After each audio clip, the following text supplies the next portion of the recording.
Countless people have been rounded up and disappeared with no due process, including a 5-year-old boy, Liam, who luckily the other day was released from a detention center in Texas along with his father, thanks to some work that Democrats have done in other progressive groups to raise awareness and get him out. There is no reason for the U.S. federal government to come to a 5-year-old child with masks and whisk them away, put them on a bus, and ship them 18 hours to a facility in Texas, which is what happened to this young boy, Liam. And thankfully, he's back home.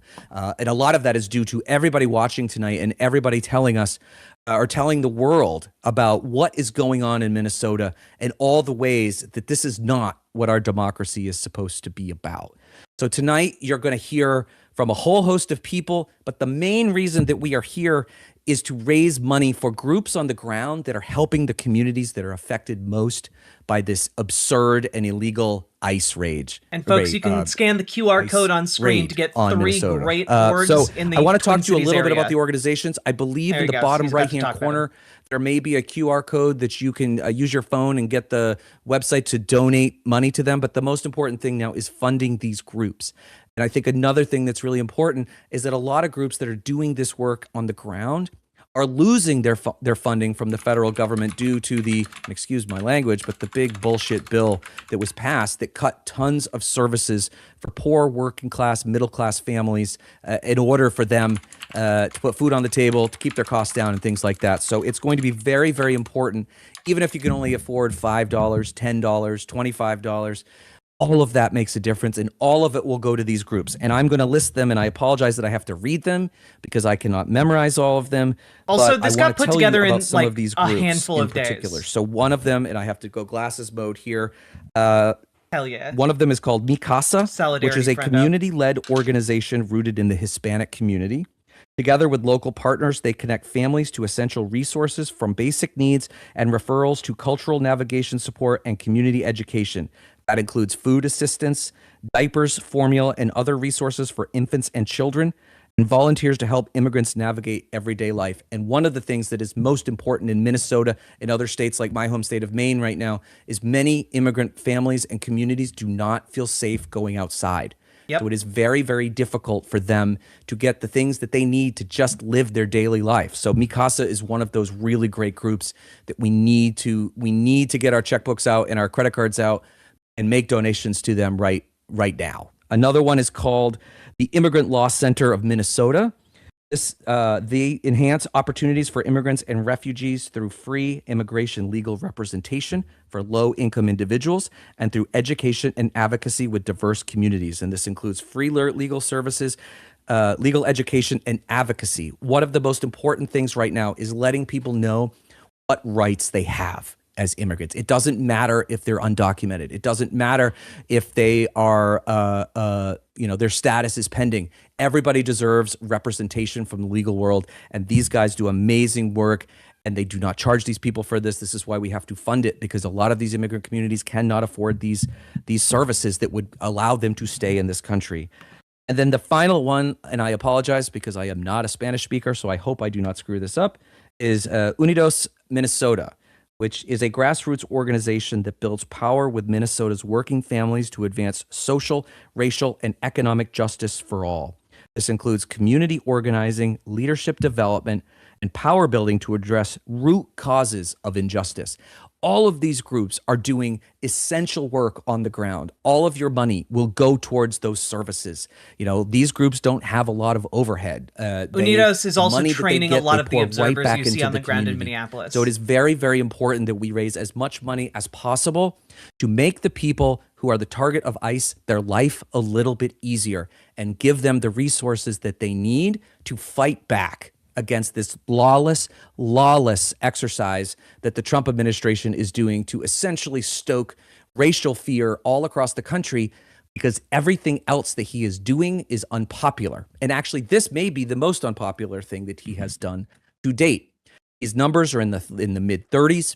There are stories of House Republicans in very deep red districts that they are retiring instead of running because they know they're in a lot of trouble. So he has to do things to distract. And one of the ways that he will do that is stoking racial fear where there really should be none. We have seen time and time again that immigrants, both undocumented and people with legal status, contribute to the economy more than they take. The Cato Institute just put out a study. They looked at immigration over 30 years, both legal and undocumented. And what they found is that no matter what their status was, the mere fact that they are here drives more surpluses when we are driving deficits as a country. They are helping to lower those deficits because, frankly, they pay a lot into the system. They pay taxes, and they do not get the benefits like Social Security and things like that. So us removing them, take out the cruelty for a second. Just think about your pocketbook for a second. We are screwing ourselves. We don't have enough workers to do the jobs that a lot of them want to do. Also, these are people that are kind and loving members of our community. And to see what we are seeing, and it's not just the immigrant communities, right? We're also seeing other people, Renee Good, Alex Preddy, who were murdered, along with 7 other Americans, by the way. ICE is, I believe, at 9 Americans murdered across the country, all for standing up for immigrant rights, all while they are masked, all while they have no legal right to be doing what they're doing. So that is why it is so important for us to get together and say no to this, and fund the groups on the ground that are doing just absolutely vital work. It could mean the difference between someone having legal representation when they are snatched by a masked ICE agent, or a lawyer that can actually stand up and say no and get a judge to release them. This is the type of life and death stuff that we are talking about here, folks. Some of this also, like the fact that these communities can't go outside, which means they can't get groceries. They can't get formula for their babies. They can't get diapers. They can't get anything. This is not created by the Minnesota government.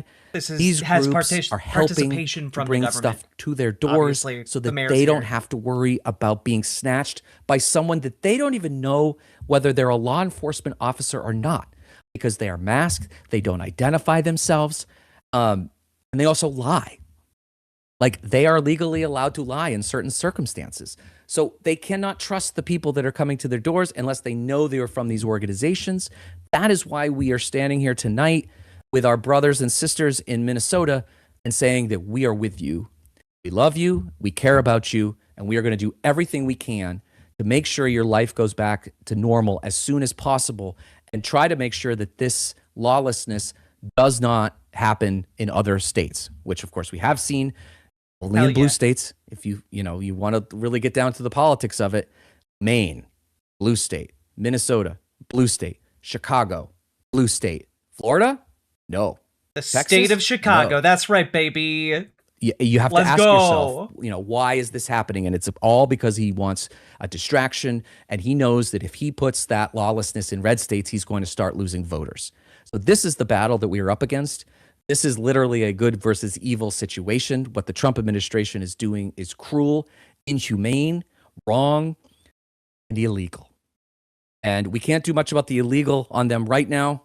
That will come after midterms and hopefully after 2028. But right now, what we need to do is help the communities on the ground that need it most.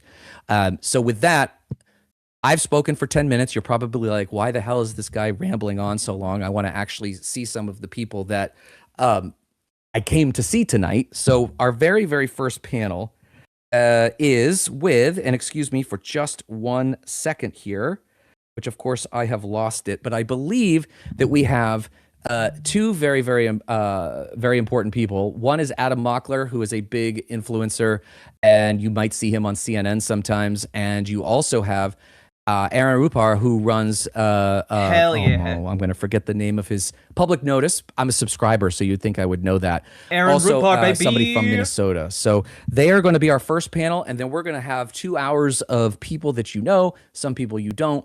But the most important thing here is that you hit that button or hit that button, make a donation while we tell you more about what's going on here. So with that, I'm going to turn it over to my first panel, that is Aaron and Adam. Let's go. You guys are ready? Yep. All right. Take it from here. Cool. First of all, this got thrown together so quickly. Thank you guys for having us. We want to give a huge thank you to Mayor Jacob Frey, who needs no introduction for the time. Aaron Rupar, since you live and you're a constituent, I want to see in Minneapolis, I want to let you have the first question here. Okay. Well, good to see you again, Mayor Frey. We were kind of joking before we went live here that we used to text back when I was a reporter at the City Pages here in Minneapolis, and Jacob was a council member back at that time. So it's good to chat again. One thing I've been curious about that I think hasn't been covered too much is just kind of the business impact of the ongoing, ICE. I don't know if occupation is too strong of a word. It kind of feels that way a lot of the time. But I'm sure you're getting around talking to business owners. What's your sense of the impact that it's having? And is there any way to kind of quantify that at this point? Yes. Thank you, Aaron. Good to see you. By the way, can you guys see me? I could see you a second ago, but you can see me all right? Okay, yep. Good. I see you. So just yesterday, I got a briefing on my desk that gave a rundown of some of the financial impacts that we're seeing. And for small businesses, it's between $10 and $20 million per week for some of these businesses along our cultural corridor. I mean, they are down over 50% in sales. For hotels, they're down $4.4 million that they have already lost. And so the impact is staggering. And for an administration at the federal level that claims to really care about business, this has been devastating for the economy, devastating for business. And whether it's Latino owned, Black owned, white owned, whatever, the truth is that we're an integrated economy. And all businesses rely in some form on immigrant labor and work and entrepreneurial spirit. And so everybody is dramatically impacted by this. If you want the economy to come back, the quickest way is to have ICE to leave. We were seeing a massive comeback, and we need to see it continue. It's insane that this administration brags about bringing in tariffs, which help the large corporations, and then consistently screws over local businesses, small businesses with the same tariffs and with the occupation of ICE. I guess on a quick separate note, I feel like we see this administration invert reality a lot when it comes to how they speak about what's on the ground and what's actually on the ground. So they call the peaceful protesters, quote unquote, agitators. Rather than investigating ICE, they have investigated you and Governor Tim Walz, quite literally just inversing what's happening. Can you expand a little bit more on the 96 court orders that have been violated by ICE? Judge Schiltz said that in January, apparently, they have violated more court orders than most agencies have in their lifetime. Is that true? Yeah, and if it weren't so terrifying, it would be comical. Look, abiding by a court order is one of the most foundational principles of the endurance for our republic. It's not like our judicial system has a sitting army, but you trust in the judicial system. You abide by it. And when there is a court order, you work with the court order and you do what it's telling you to do. And to have, whether it's 2 court orders that you're not complying with or 96 court orders that you're not complying with, this is ludicrous. And people, regardless of partisan stripe, should absolutely be freaking out right now and be incredibly angry because this is not okay. It's a violation of the separation of powers. It's a violation of our Constitution. It's a violation of these orders themselves. And on top of that, as you mentioned, they've got the Department of Justice. That I have always had, traditionally this immense respect for. These are some of the top attorneys that you have in the whole country that go to work for the Department of Justice. I guess bureaucrat would be the traditional derogatory term, but it's really not. Like, these are public servants that do this work, not because they care about making a heap ton of money as like a lawyer. They care about it. They do it because they care about our democracy. And they have served for multiple different administrations, multiple parties. And it's this sort of service that rises above partisanship or any one leader. It's about our country. Now, of course, you've got these top-notch attorneys that have all said, screw it, we're out. This is wild stuff. We're jumping ship. This is not about working on fraud anymore. They were all for working on the fraud. Now the top fraud lawyers have left. I'll be on at 7:30. For those that say about gangs, the 7. top gang lawyers have left. The top safety lawyers have left. The top lawyers, for the most part, have all left. And instead of investigating the person that killed Renee Good, they're investigating me. They're investigating Governor Walz based on allegations that I guess we have done the responsibilities that we're required to carry out as mayor, which is to speak on behalf of our constituents. It's very concerning. I have one question for you on kind of the public safety component of this. I'm sure you have seen, as many of us here in Minneapolis have seen, some of the videos of, even beyond the Peretti and Renee Good, other instances where federal agents have really behaved recklessly. There was one just yesterday of them drawing guns on a carload of observers, and then on Sunday at the Powderhorn Recreation Center, which obviously I understand is a more of a park issue, but where they were kind of gassing people over there. Obviously, even after the quote unquote drawdown, there's something like 2,000 federal officers versus like 500 Minneapolis cops. But is there anything from like a public safety standpoint that the city can do, when you see a video like that, to try to hold any of these agents accountable who are acting really recklessly, or just what precautions can the city take to try to make it so that there isn't another Alex Peretti or Renee Good? Yeah. So I'm curious to hear about that. Yeah. Well, first, let me start with the obvious stuff that may not be obvious. Record them. Use your cell phone. That is a completely constitutional activity where you use your cell phone, you record what's happening on. One of the best disinfectants is sunlight. Second, call 911. As you know, we have a separation ordinance. We in Minneapolis and our police officers do not enforce federal immigration law. That being said, we do respond to make sure we're keeping the peace. And importantly, we also document. Our police officers do have body cameras. They have had body cameras for, 8 years or 7 years or whatever it's been. They're going to be turning them on. We gather information. We collect that information as evidence. We use it in court. And the more eyes that are watching what's happening, including, by the way, our police officers, the less likely they're going to do something that is horrific. Look, I am hopeful, not certain, but hopeful that they will both be drawing down the numbers of ICE agents and Border Patrol, and the conduct will be changing in the sense that, it's not these roving bands of, ICE agents just kind of randomly going around the street picking up people that look like they might be Latino or might be Somali.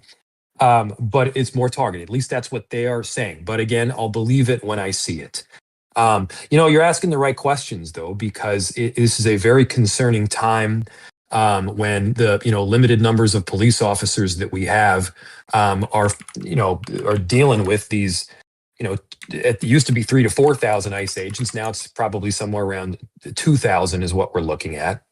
But either way, it's problematic. And I'll give you one just anecdote here.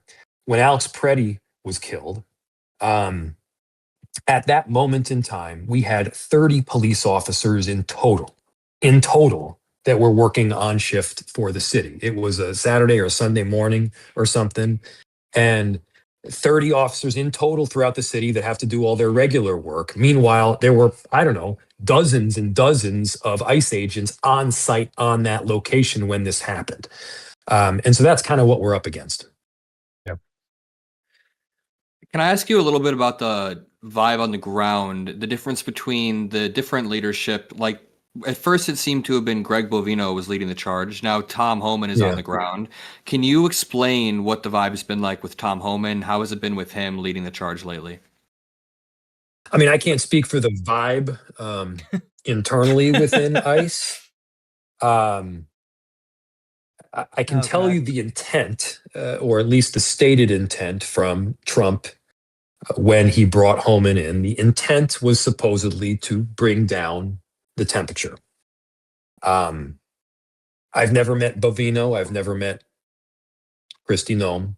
I have sat down with Homan, and he did make clear that what was happening was not okay, and changes would be made. He did make clear that the purpose of him being there was to bring down the temperature and to change the chain of command structure. Now, as he's stated, there's a number of things that we obviously disagree on, and those disagreements continue. And as far as the statements that he's made about drawing the numbers down, look, I'll believe it when I see it, but two, numbers are all relative. And while 2,000 is less than 2,700, 2,000 is still like 20 times greater than the numbers that we had pre-Operation Metro Surge. One question I have for you is, obviously there's been a lot made of this investigation that you referenced into you. And, I'm sure you're limited in how much you can say about that, but it's kind of surreal because I think all of us kind of understand that this is like a preposterous investigation. But still, when you have federal authorities investigating you, like how stressful is that for you personally? And is it something that you really have to kind of spend time like working to defend yourself? I'm sure you've kind of offloaded that to attorneys, but like, I'm just curious what that is like to be targeted in a very specific way that could, in theory, have some real consequences, even though the public perception rightfully is that this is kind of just an absurdity. Yeah, well, I think you're right in that it is an absurdity. You're right that there is no merit to any of it. And I'll tell you, we're not backing down. Look, just as a heads up, I'm going to be turning off my camera in a moment so that I can be on the Discord which call. we are not backing away from. Just letting you all our know. Commitment to it is rock solid. We will not and are not enforcing federal immigration law. That is a principle that we have had in Minneapolis for a long time. Not something I'm changing. My willingness to speak on behalf of my constituents is quite literally written into my responsibilities as mayor when I sign my oath of office. And so, no, I'm not backing away from that either. But I guess to your question, does it have an impact on you, personally? Of course it does. Never in a million years did I think I would be getting investigated by the Department of Justice, which I always saw as a pretty reputable organization, for kind of unknown reasons beyond that which I know are my responsibilities as mayor. And so while it has no merit, of course it's disconcerting. Of course we sadly do have to spend some time, not a ton. Yes, I can offload the vast majority of it to lawyers and attorneys who are fabulous and they do their good work and can represent me. But I'd be lying if I said to you, hey, there wasn't at least a night or two there where I was thinking about it. And just considering, hey, I got a family, I got a 6-month-old, I got a 5-year-old, I got last time I did this interview talking about this, I didn't mention Sarah, my wife, and she got kind of pissed off. So I've got this extraordinary wife, who, above all, more importantly than the children by a long shot. It's real. It hits home.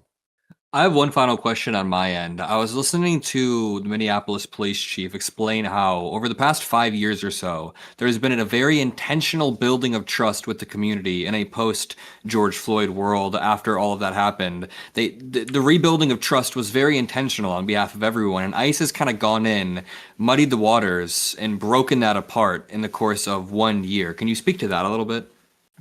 Yeah, the chief gave a great statistic, and I'm going to totally screw it up here, but the statistic was something like in the past 2 years, we've gotten however many hundreds of guns off the street.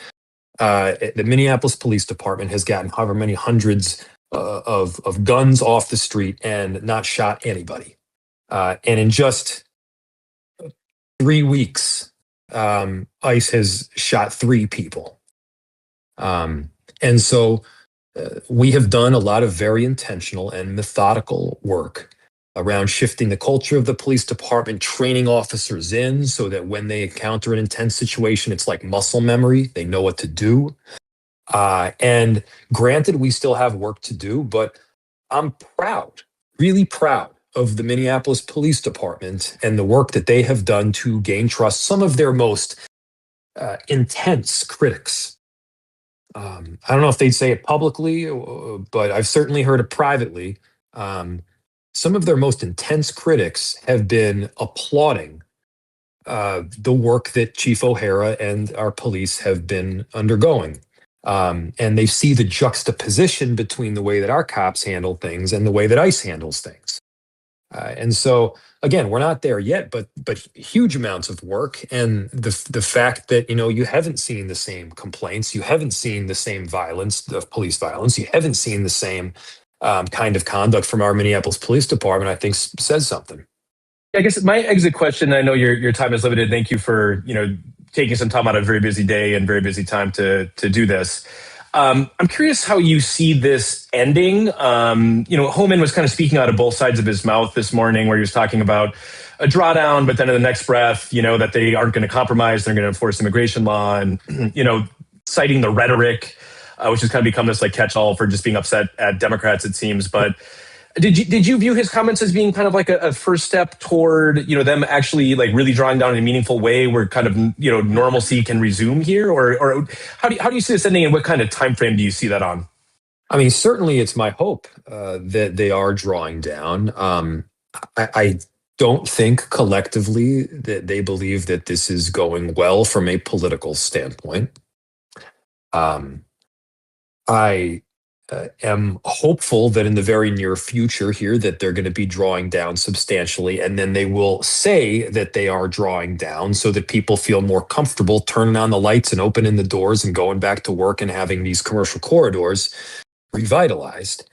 I don't want to make any predictions because I think had I made predictions months ago, I would be wrong about a whole lot of it. I mean, this is worse than I would have ever imagined. So I don't want to give you an exact time frame because I candidly really don't know. I do know that here's what I do know. I do know that for people around the rest of the country, I've heard some public officials, some electeds, some CEOs say a phrase that is something close to, well, I got to keep my head down because I don't want to be targeted next. That is a bullshit argument. You will be next. You will be targeted.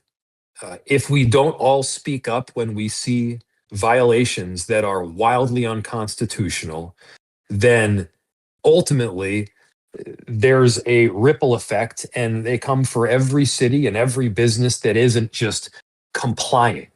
This is about compliance. This is about trying to set a national agenda and roll out a national agenda by coercing local officials to adopt the desired policy. That's what this is about. And so you can't back down in these circumstances. You got to speak up. And it's got to be all of us doing so. Thank you for your time. Thank you for your steady-handed leadership. We really do appreciate it, and continue fighting the good fight. Interviews and formal debates. We also have Riverboat Jack, is a Minneapolis-based live streamer who discusses politics, news, and gaming. We also have the well-known social media influencer Jolly Good Ginger, who is a community builder, digital storyteller, and public advocate whose signature blend of warmth, humor, and insight has earned him a devoted following of more than 2 million followers across platforms. Jolly has been on the ground in Minneapolis covering the recent events, so we're really excited to hear from him. We also have Toussaint Morrison, who is a Minneapolis-based artist, activist, and influencer. He creates spoken word-driven content focused on social justice, race, and community empowerment.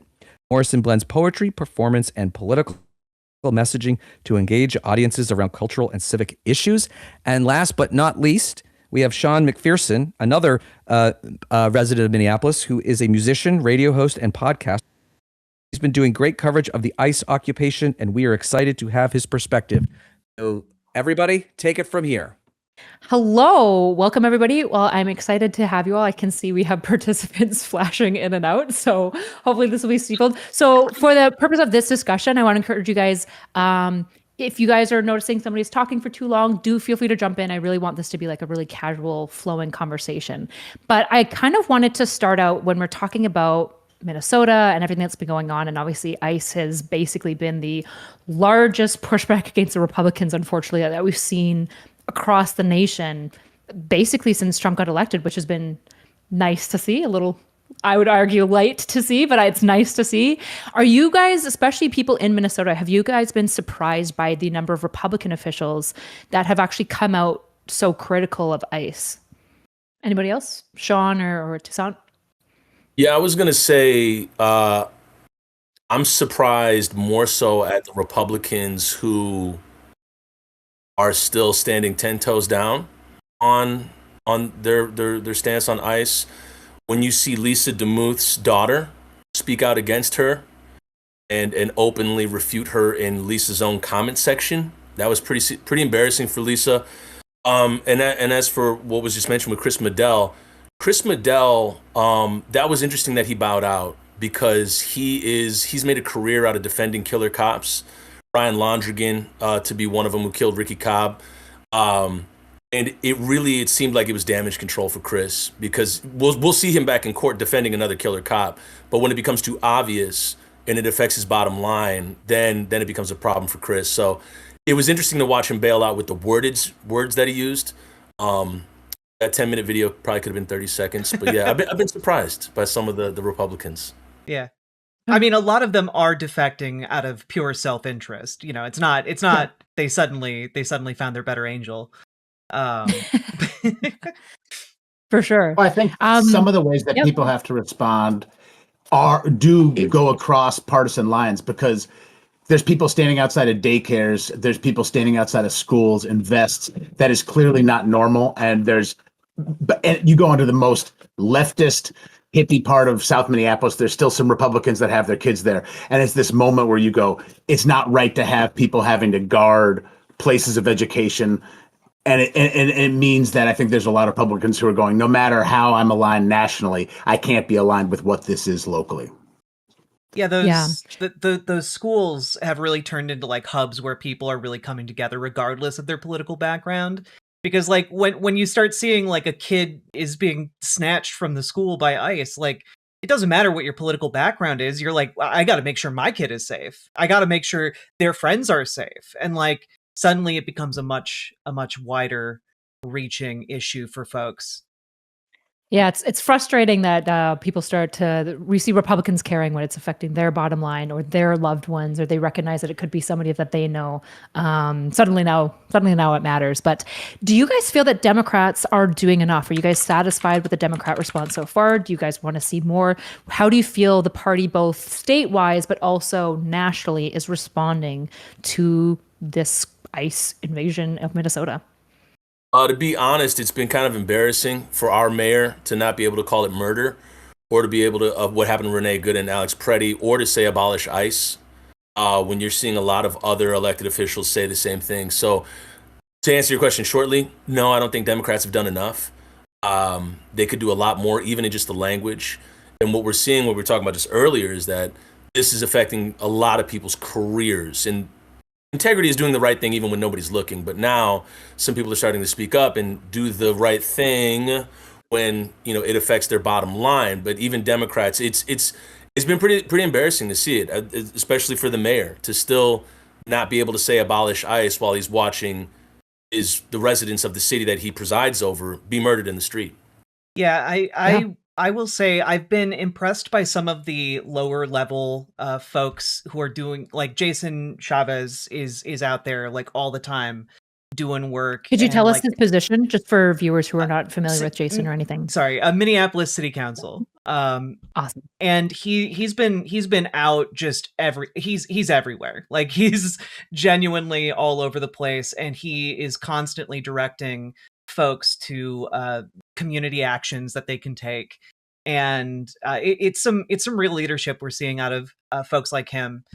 And I would also say that there are people on the local level who are trying their best, but they're running into barriers. Like I know ICE has been staging at a number of the parks throughout the city, and the Parks Board is trying to do what they can, but like they don't have the ability to really stop that from happening at the moment. And so I know that they have like a plan right now to put together like kind of a map of where these incidents are taking place so that people can plan around that and people can act accordingly.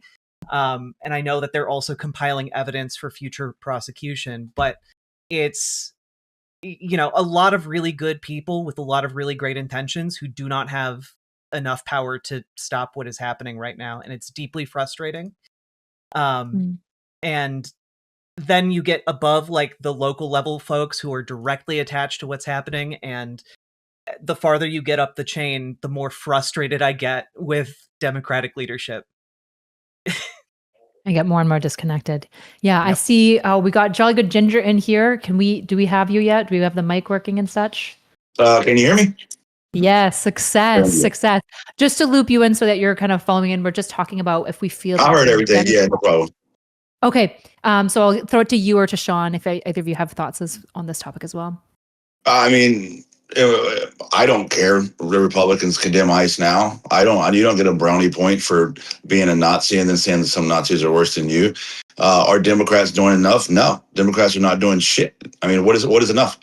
I mean, for me to say that Democrats are not doing enough would be for me to be implying that Democrats have done anything.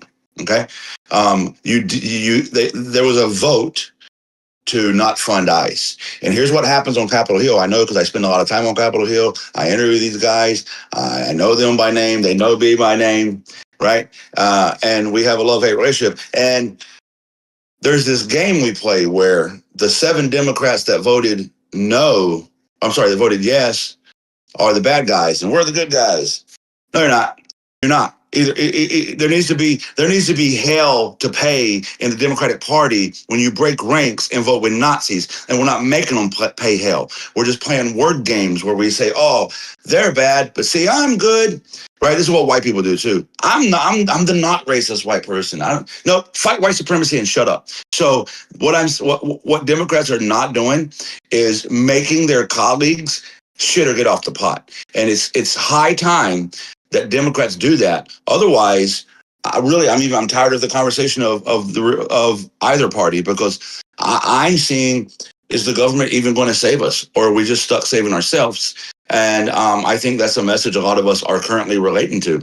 I was in North Minneapolis when ICE shot the guy in the leg through the door. I was there 20 minutes after it happened. I watched ICE gas us so much that there was so much gas in the air you could not physically see through it. And then Minnesota State Police and Minneapolis Police Department came in and gassed us next. So now, and I know Mayor Frey was just on, sorry I missed that one, because I would love to ask Mayor Frey, why is Minneapolis Police Department providing cover for ICE to withdraw from that neighborhood, and then they gassed us on the way out? So this conversation of, are Democrats doing enough, Republicans are now condemning it, I'm not interested. ICE out, what are you doing for that? Or else you're not doing nothing. That's where I'm at. So what do you guys want to see? Like when we're saying Democrats are not doing enough, what would success in the protest, if you feel like walked away and went, this was a successful protest, we got what we wanted, what would that look like, both tangibly and maybe even like some specific policy if you guys have in mind?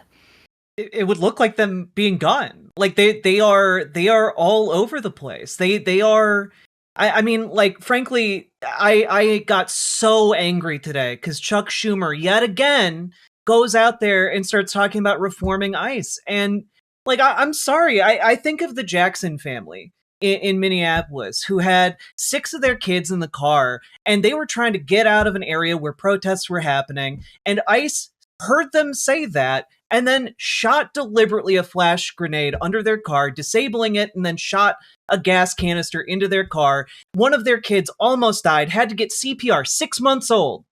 And I there's no reforming this. There's no reforming this. Like, you have DHS recruiting people with ads like for 100 million deportations. And like, there's not 100 million undocumented immigrants in this country. There are 100 million non-white people in this country, and that's the purpose of this. They give away the game every single time that they go on camera these days, and it's not subtle. And we need Democrats to have a spine to be able to stand up to this and be able to actually meet it. And right now, I don't see enough of one. And it's if I can interject, I know I just went on a little rant. I apologize, but I'm a Riverboat Jack.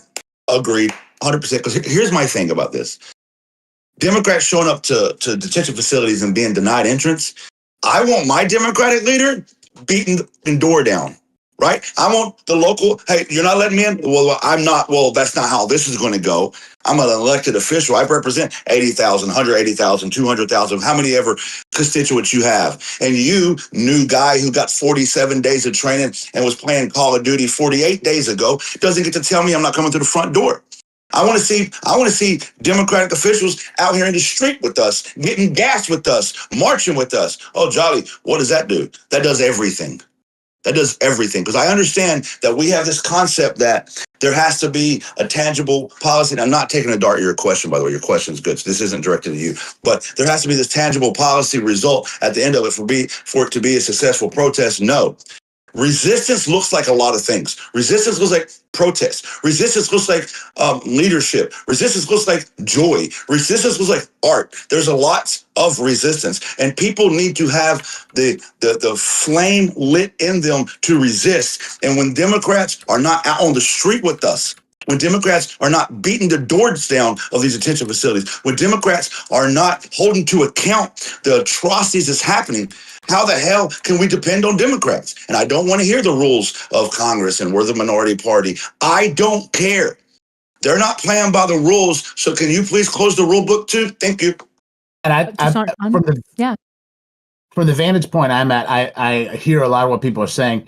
And I think being in St. Paul and Minneapolis, there's some silver linings from elected officials that I really do see on the ground. And I want to give them some credit, particularly Elliot Payne and Doran Clark, who are on Central Avenue every day, out there doing a lot of what Jolly is talking about. And I understand that doesn't mean that we are embracing everything that has happened from the Democratic Party, but we see people at the city council level who are out taking care of their constituents, getting gassed, being courageous, and it's worth saying that. And the other thing I want to mention is that while we have a national audience, I want people to understand that this isn't like regular immigration enforcement on steroids. This is a completely different thing. It has no resemblance to anything related to immigration enforcement. This is masked individuals that have no relation to warrants, no respect for the rule of law. So don't think of it as a different variety of something lawful. It is not lawful, period. There is not a resemblance between this and any form of lawful enforcement.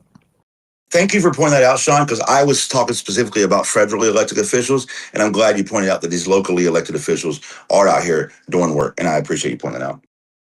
And to add to that, City Council member Hwajan Kim of St. Paul, she's been out there as well in the streets, and then also for whatever it's worth. And I'm not a John Choi stan because he's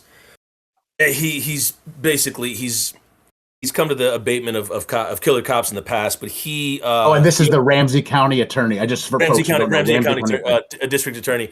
He's opened investigations to federally investigations into federal officers before Mary Moriarty did, and I know that him and John Kelly and Hao Wen are working to ensure that if that ever happens in St. Paul, they would be able to move as quick as possible. But back to what Jolly was saying. If a Democrat, like who's the lesser Nazi of the whole situation, it's not. All of this is a lot of it is just like pacifying people. When you see the chief of police in Minneapolis doing podcast after podcast saying this isn't right, well then do something, like do something. And if you had people responding to this the way that they responded to Black Death as well, and it's not to like merit or one or the other, but you're seeing this now on a larger scale. You saw a pastor talk about it at a service, like, oh, you're feeling uncomfortable right now. Well, now just take note of that, and then think of how Black communities have felt for the whole time. And so when we look at a poster of Renee Good and Alex Preddy get spray painted over it in DC that says George Watson, and people are trying to frame it and be like, hey, you have these great messages, you have this great graphic design that's getting the message through, and we want you to understand that all of it is bad, and let's not be selective about it. And the thing is that because it's affecting a white community right now in Minnesota, affecting white Minnesotans, like the mayor and the chief of police are in the proverbial hot seat, but still have not done enough. And you're talking about a mayor who voted against the ceasefire that the city council put up. He's promoted killer cops in the police department. So it's hard to expect anything from him or Brian O'Hara, even though Brian O'Hara talks a good game and can hold a conversation for a long time on a podcast. So if you guys were like Go ahead.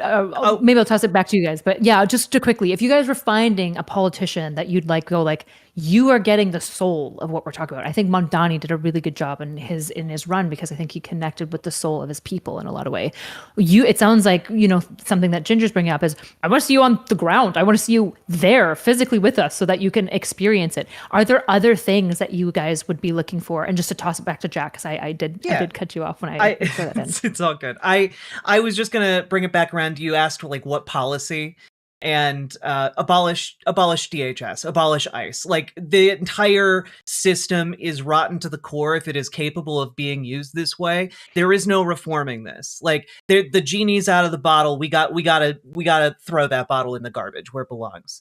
And as far as like locally, what I would like elected folks to be doing, I want to see, like, it is a beautiful story of community coming together that, like, these impromptu pantries are being filled. People are volunteering to deliver groceries to folks who are too scared to leave their houses. And like, it is a level of solidarity that I have not witnessed before, or at least in a very long time. And I want to see the city and the state stepping up in those regards. I want to see an eviction like moratorium. I want to see like bigger guns being pulled out regarding like supporting the material needs of people on the ground, because it's kind of ridiculous. We elected you guys. Like, help us.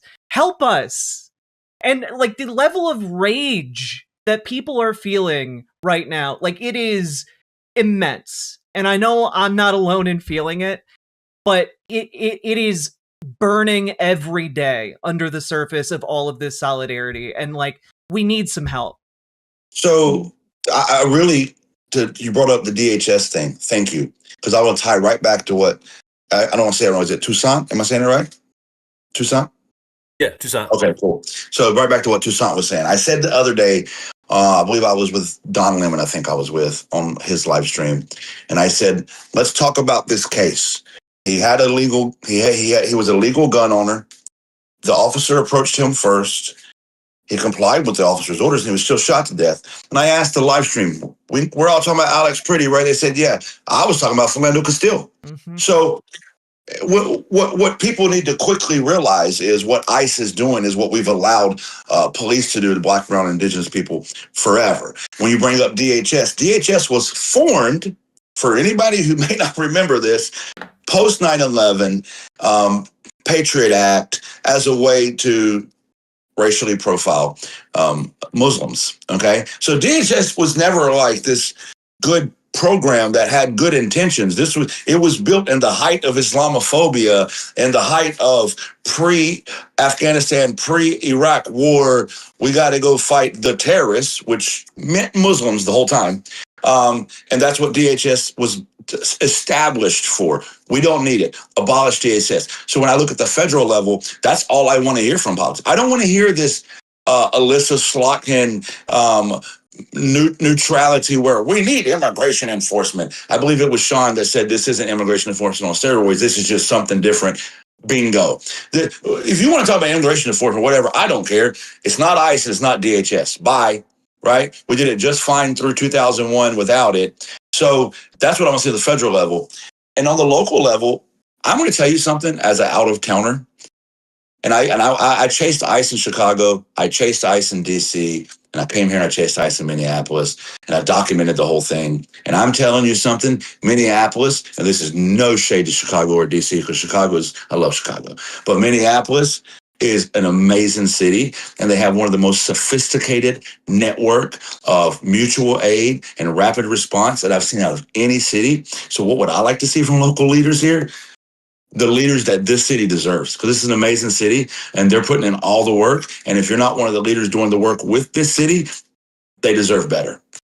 Just in our last 5 minutes, I just wanted to make a mention. I've heard a lot of really amazing stories of local businesses, as you said, becoming pantries, just giving up their day-to-day business and supporting protesters, giving them warm spaces to just sit in and get drinks and food and use the bathroom.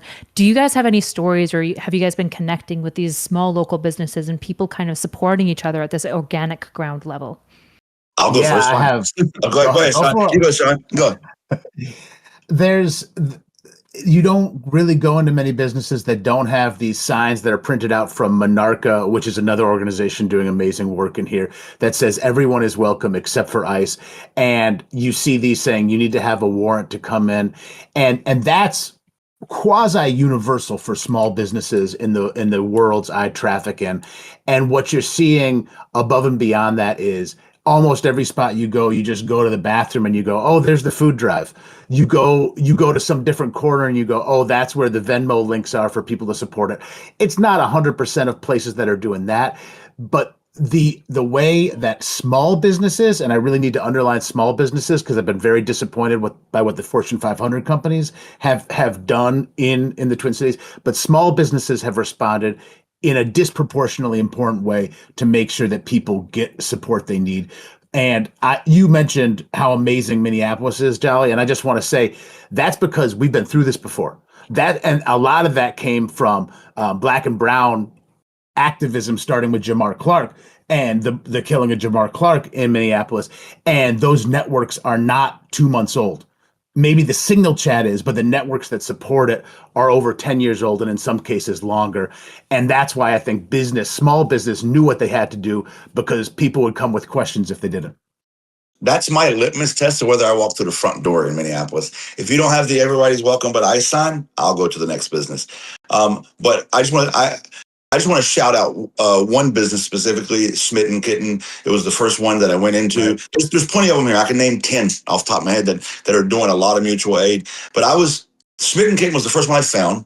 And what blew me away was they're a sex shop, by the way. And you walk in and it's a shop. They sell things, but they couldn't do business because they had diapers and food and other supplies from the floor to the ceiling. There was a line of people waiting to just hand out donations because they're also, by the way, in contact with people that can't pay their rent because they can't go to work, because if you leave your house, ICE will snatch you up, right? And then they had volunteers out front of their store guarding the store because, by the way, ICE was harassing their mutual fund operation. I mean, if we're talking about immigration enforcement, what part of immigration enforcement is assigning some of your agents to go harass mutual aid sites and small businesses? So, there's a lot of them doing it. Hola Arepa, Rectangle Pizza. I mean, the list is very long of businesses that are doing this. And I beg everybody who's not in Minneapolis to get online and find out what those businesses are and please support them.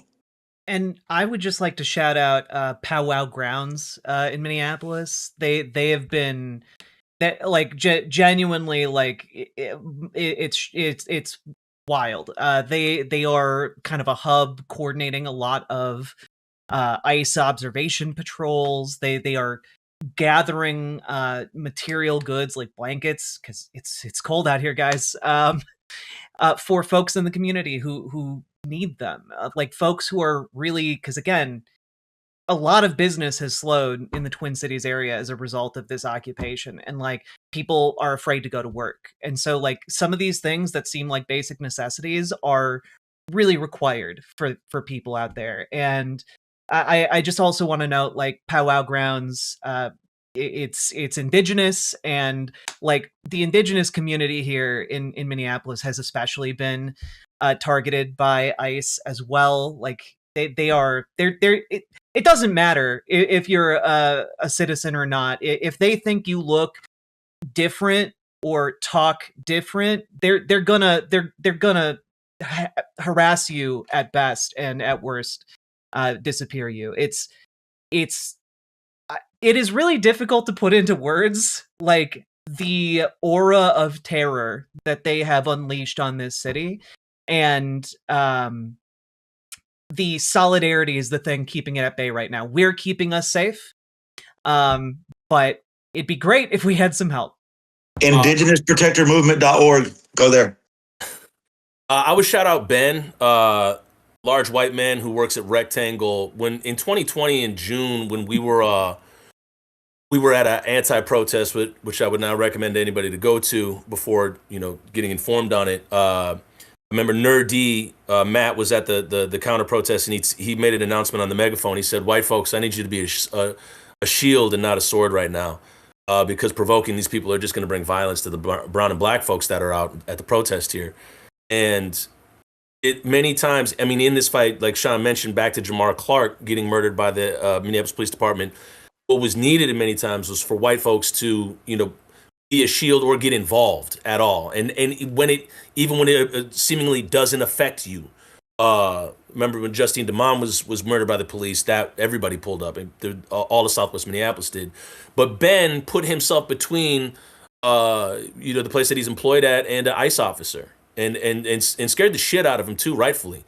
The guy reached for like imaginary things on his chest. He didn't even know what to do about it. So there's certain people that are pulling up and doing the things that need to be done. And also a litmus test to piggyback on what Jolly said.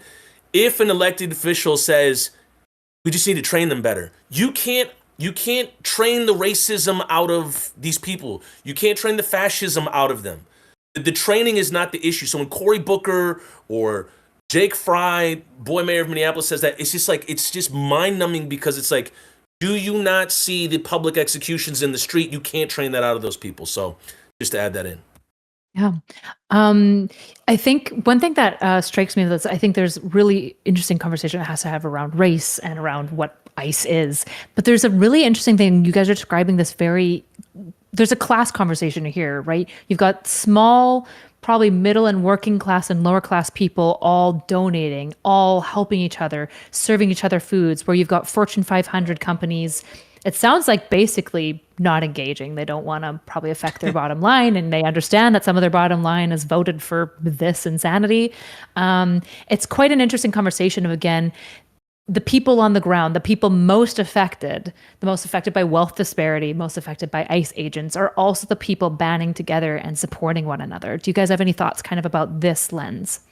There are certain communities that are coming together for that, like St. Anthony Park and St. Paul, high property value. There are some places in Southwest Minneapolis.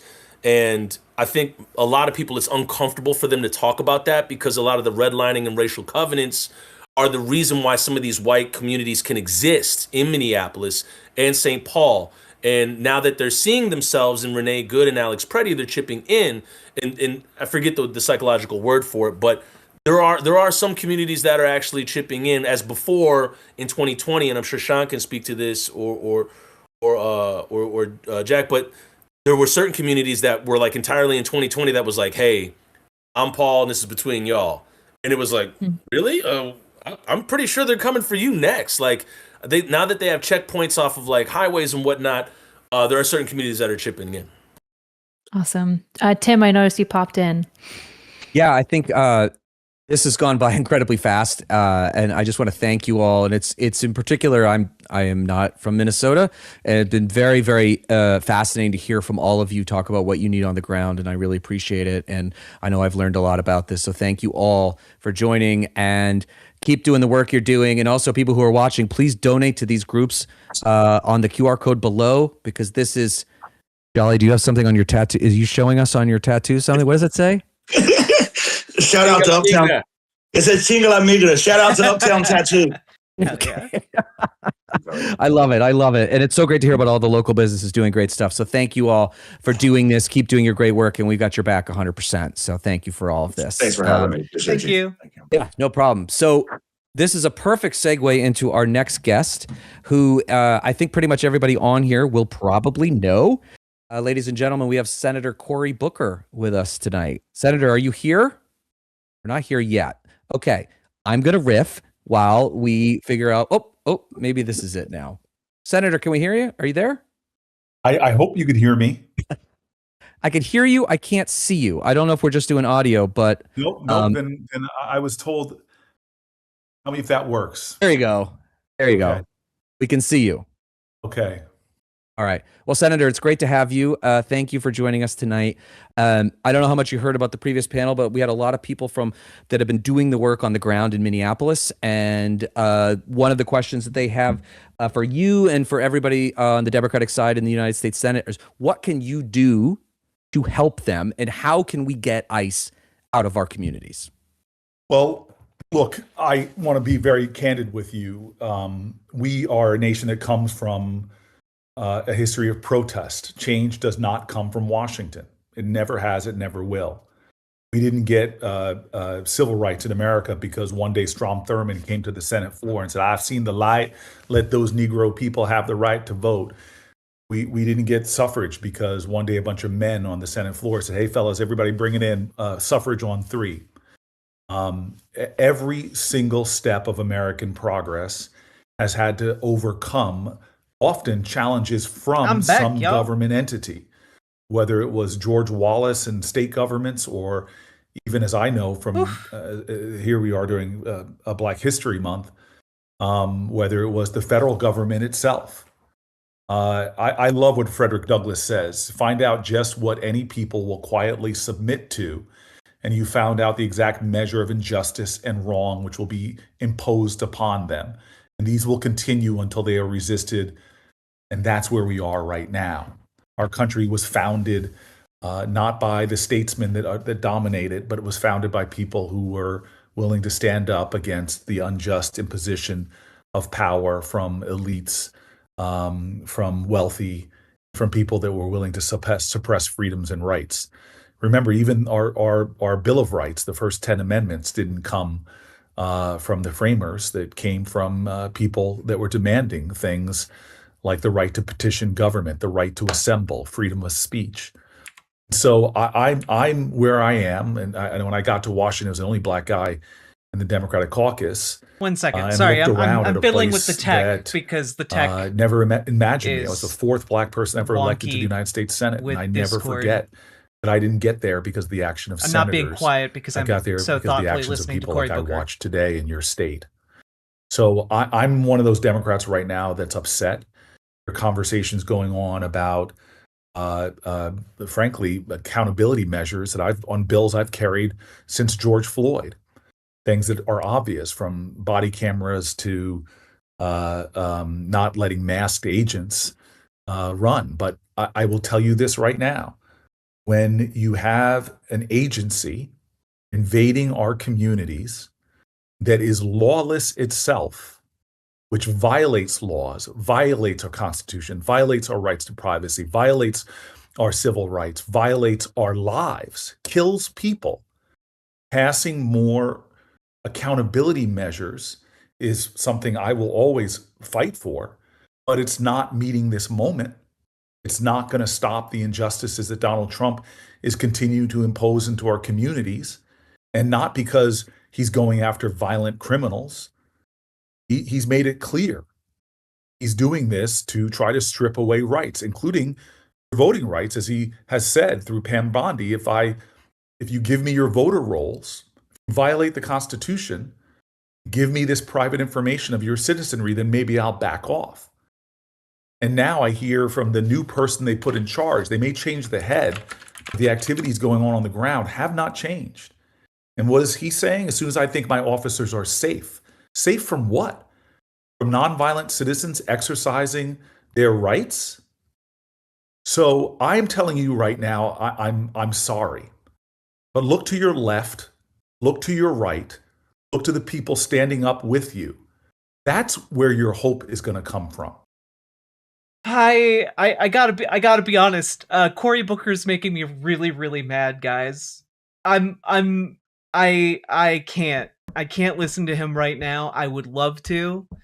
But especially after such a wonderful, beautiful panel about the needs of people on the ground and like people coming together, and specifically me saying that it's not like it's beautiful, but like we need help. For him to be like, your hope is in the people to your left and right. I'm like, you're in the Congress. God damn it. God. All right. We'll pop back in after Cory Booker is done. I am really upset. Abolishing. Yeah, I gotta be honest. Like, I have gotten to the point where like abolishing ICE is my compromise position. We need to abolish DHS. Like we took both sides into consideration here of the equation is abolish ICE. Abolishing DHS is 1000% what needs to happen though. you were much more measured than me. I was trying to take into account that folks are tuning in to this who might not agree with my positions. So I was trying to be as diplomatic as possible while conveying the anger and frustration and needs that I could articulate. So that was my goal. I think I did an okay job walking that line. Because I'm gonna be honest, this might be the largest stream I've ever been a part of, considering who all is participating and broadcasting it. So you need to get Jolly Good Ginger on. Love him. I'm going to be trying to connect with everyone who is on that panel, because everyone seemed to be approaching this with some really wonderful intention. And also, I think that I think that there's a lot of great conversations to have. I think there's a lot to learn from each other, and I think that I think it's I'm going to try and connect with everyone there. By the way, the folks who were participating, in case because we didn't really introduce ourselves, Jolly Good Ginger, you guys know, streamer. I think he's big on TikTok. Not entirely sure. But also, we had Toussaint Morrison. And Toussaint Morrison, he's an actor. He does a whole bunch of stuff. He also has On-Site Public Media, which is a local journalism outfit. He does a lot of really cool stuff. I would love to pick his brain more. And there was also Sean McPherson, who is the host of the local radio station, The Current, which is a really big deal here locally to Minnesota. So yeah, they were all really, really cool. I think Toussaint Morrison was actually in VHS 85. Any chance of getting Jessica Denson? I don't know. I don't know who that is. Love The Current. The Current's great. 89.3, baby! My dad is a centrist liberal who finds woke stuff annoying, and he thinks the Democrats are being too weak. Yeah, I mean, I don't think Democrats in Washington have really reckoned with how far things have gone on the ground. There was a promise that the new room would be better for guests. I'm really stressed out that I'm still maybe in this call and being picked up, but I don't think I am. I disconnected from Discord. But Cory Booker's done now, so we can go back to this. This guy seems cool too. Or literally afraid to get out of their homes, get them diapers, get them food, get them supplies, get them things that they need. This is a really important thing right now, folks, and we need to stand with our brothers and sisters in Minneapolis right now. And with that, we're going to move to our third panel. This is another great one with a lot of folks that you probably know, and I got to put my glasses on so I can actually read this. But we have 4 people joining us for this next panel. The first one is Michigan State Senator Mallory Moore. Hold on a second. Let me get the names all right before I screw this up, everybody. Mallory McMorrow. Sorry, I knew that. And I actually talked to one of our people earlier tonight. Mallory McMorrow, who's also running for the Senate in Michigan, is with us in this next panel. And then we also have The Soy Pill, who is a political content creator and YouTuber known for his satirical and incisive commentary on contemporary socio-political issues. The Soy Pill has more than 180,000 subscribers and has garnered 14 million views on his content. We also have Mr. Beat with us tonight, not Mr. Beast, but Mr. Beat is also a YouTuber, musician, and former studies teacher. He owns videos discussing history, geography, economics, and politics. And finally, we have Ryan Getty, who is a fast-growing YouTube essayist, creating well-researched deep dives into history, politics, philosophy, and culture. I will let you guys take it from here. I will recommend Ryan Getty as a follow, just as an FYI. Right. I'll get us started. Is Jack not coming back? I'm here right now. Wait, can you guys not see me? Am I God, what a stacked stream. Yeah. All right. I'm literally talking right now, guys. We see you? Okay. I hope she has some fucking criticism of the way things went down here. I literally just levied a bunch of criticism. I'm so confused. All right. I guess I'll just ask the first question. Happy to be here. Basically, we're seeing a lot of corruption, fraud, executive power grabs, not just in Minneapolis, but just kind of all over the country. And people, maybe you heard in the previous panels, people are angry. People want justice. And Damn I right want to we're know angry. if you're in the Senate and you're running, can you run on a platform of almost like vindication and revenge and lawfare, as some people might perceive it, without being perceived as this like revenge candidate? How are we going to hold the administration accountable for all of these mishaps and crimes without saying, oh, now every candidate is always going to be prosecuting the next administration and the next administration? But it seems like it's going to be a downward spiral into just division if we don't handle that correctly. You got to be able to walk and chew gum at the same time. We have a country here, and I've been now in our state legislature for going on the last 8 years running for U.S. Senate. There are a lot of people who are just pissed off at everybody. Doesn't matter, Democrats, Republicans. They just do not believe that the system works for them at all. And what you see in Minnesota is a perfect example of that. So for me, I'm running as somebody who graduated from college right into the recession. I wanted to be a car designer, and I got my degree in 2008. So I had no job, no health insurance, no job opportunities, Okay, nowhere being a to car live. designer is such like a cool So job there to has aspire to to, be though. a vision that you lay out that people can see themselves in, so that they can imagine a future after this administration. And at the same time, I think too many of us have made the mistake of thinking that the founding documents are going to protect us. I will just say I'm really pissed off at the idea that, like, oh, everyone's just angry at everybody. Like, I'm sorry, not all anger is justified. When a 5-year-old is angry about having to eat broccoli, that's not the same as somebody who's angry about their city being occupied by people with guns. It's just not the same thing. Like, being angry that someone is committing the equivalent of a speeding ticket, a civil infraction, it does not equate to being angry that your city is occupied by a paramilitary force. God damn it. I'm sorry. I'm trying not to be as mad, but I just hope that things are going to come of this that are positive. That's my hope. That they've done to violate the Constitution and the rule of law in the first place. If you don't Just mind, a, oh, sorry. okay. No, I was just curious, Senator McMorrow, I'm curious, what are Mr. Beat is top right. an example of one of those norms that you'd like to see codified into law? So I was the person at the DNC in Chicago who carried out the big ass copy of Project 2025 and slammed it on a podium. Thank God I did not throw up or fall down in front of 20 million people across the country.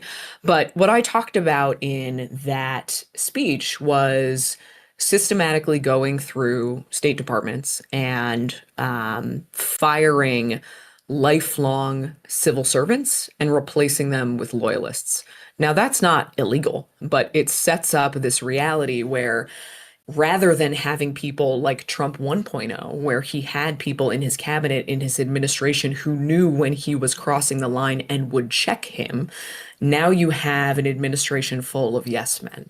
So that is just one example of making sure that if you are a civil servant, you're a civil servant.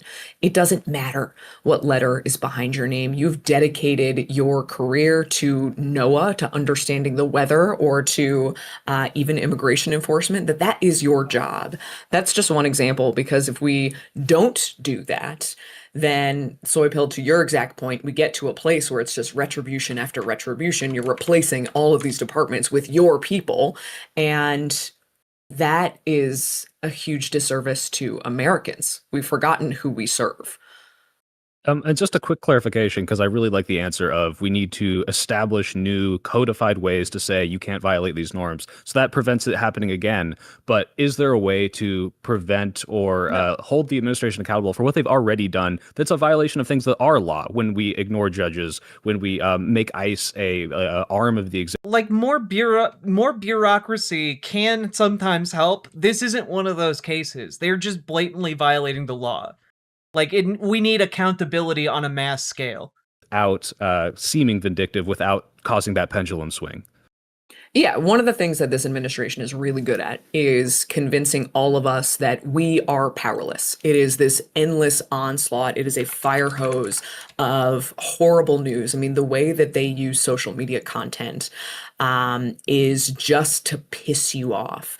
Watching some of the content that comes out of the official White House Instagram account churns my stomach.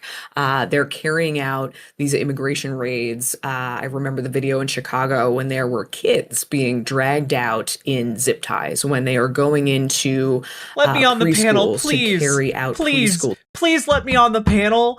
We just learned that raid was literally conducted by, at the request of the building owner in order to clear out tenants so that they could flip the building. We've just learned that there is a level of corruption and weaponization going on here to serve capital in that particular case. It's not just to piss us off and make us mad. It is to rally their base and get them prepped to hurt us, and to message to their rich donors and rich allies, hey, we got your back. Hey, snitch on your neighbors. Hey, snitch on your tenants, and we'll help you make more money. It's, We got to be able to accurately say what the problem is. We got to be able to. We need to. App. That's a great way to start. If you've never contacted an elected official before, it will give you a script. It will tell you who to call. But what's even more powerful than that is just call and share personally. How does this affect you? If you are a mom who is afraid to send your kid to school because your skin isn't exactly the right color, tell that story. Tell that to the person who is in charge, because we just need a few Republicans right now to vote with Democrats, to put restrictions on, to cut funding, and to actually push back on this administration, and then get involved in elections. Find a campaign and a candidate that you like, volunteer to knock doors, to make phone calls, to send text messages. I know parents in the community who are terrified to send their kid to school, even though their kid and those parents are American citizens. They're terrified because their kid is non-white. It's an inexcusable crime what is happening right now at the behest of DHS in Minnesota and Minneapolis. It is, frankly, it's unforgivable. The only way we get back to any semblance of business as usual is mass accountability for every single person in DHS. Influences your politics, among other things. There's a lot of people on the right who use the language of religious faith in a way that I imagine you quite disagree with. Vice President Vance, for instance, has made news invoking his faith to defend the Trump administration's immigration policy. I wonder if you could tell us a little about how you're thinking about the role that faith plays in this political moment, how your faith plays with this political moment. Yeah, look, it was when I ran for office for the first time, you fill out a lot of these candidate questionnaires and it will just have a list of things that they want to know: your name, your age, your spouse, and your religion. And for a while, I left that line blank because my faith didn't fit neatly into a line. I am somebody who was raised Catholic and has very complicated feelings about the Catholic Church, that I left the church. My mom taught CCD, but we had a priest who didn't uphold the teachings of the church. Then I went to Notre Dame. I found that I really loved the aspects of Catholicism and faith that had to do with service and looking out for those who had less, and the idea that faith without works is dead. I'm also married to a Jewish man, and that does not fit neatly on a line. So I didn't talk about it for a long time. And then I watched the rise of groups like Moms for Liberty, and exactly what you're saying, people who are weaponizing my faith Christianity as a cudgel to hurt people, as if somehow they have the moral high ground because they have the nerve to write Christian in their Twitter bio and wear an obnoxiously sized cross around their neck while they are hurting people. My faith teaches me to look out for immigrants and to look out for those who have less. Something that has been really stunning in this moment is watching, a priest who was on one of the protest lines get hit with a pepper ball in the head. Our faith leaders are standing on the front lines right now. And I think for those who do have that in your upbringing or your background, people are really hungry for a different way to express what faith is. And faith and politics are usually at odds with each other. If you want to make friends, don't talk about faith or politics. And I guess I have chosen to do both for some reason in my life. But we need it right now. We need to see examples of faith leaders and people of faith stepping out and saying, my faith teaches me that it is my responsibility to use my blessings to be of service to others, not to demonize or mark.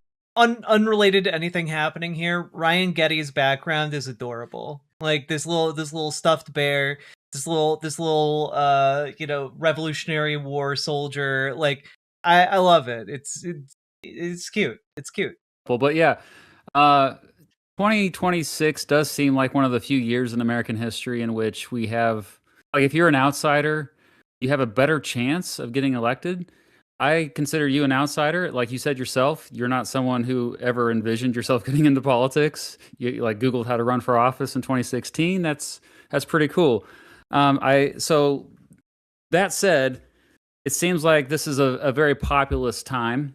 And I think one of the rare examples we see of unity with Republicans and Democrats is the Epstein files. I know there's some that are refusing to cross the line who are in the cult of Trump, but regardless, there's clearly a lack of action right now being seen after the Epstein files release. We're seeing action in other countries, but not here. So if you were in the Senate right now, the U.S. Senate, not the Michigan Senate, what would you do about all these revelations coming out in the Epstein files? Look, there is a lot of power in. Great question. I want to know what you're going to do about DHS if you were in the National Senate. The Epstein files are important to talk about, but this event is about Minnesota at the moment. And by extension, every place where ICE has boots on the ground and intimidating and beating and disappearing folks, the entire rotten system that is playing a shuffle game with human beings, putting them into concentration camps. I have no beef with any of these guys or their content. I'm not super familiar with Mr. Beat or Soy Pill, but I'm a little rankled about an Epstein question. Not because it's not important, obviously. And what's true about the Epstein files is that either one of two things are true. Either this administration knew what was involved and intentionally hid it from us, or they flat out lied when they trotted out all the binders onto the front lawn of the White House. And yes, obviously they lied. There was nothing in those binders that wasn't publicly released before. Yes, they lied. They've been lying the entire time. They're lying right now. They're lying right now in breach of law. It's all of the above. God,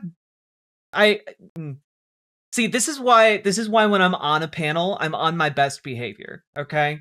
I'm on my best behavior because otherwise I'm going to lose it. Hear me getting a little emotional. My daughter just turned 5, and I'm reading some of these emails that mention 7-year-old, 8-year-old, 9-year-old girls, and I'm sick to my stomach.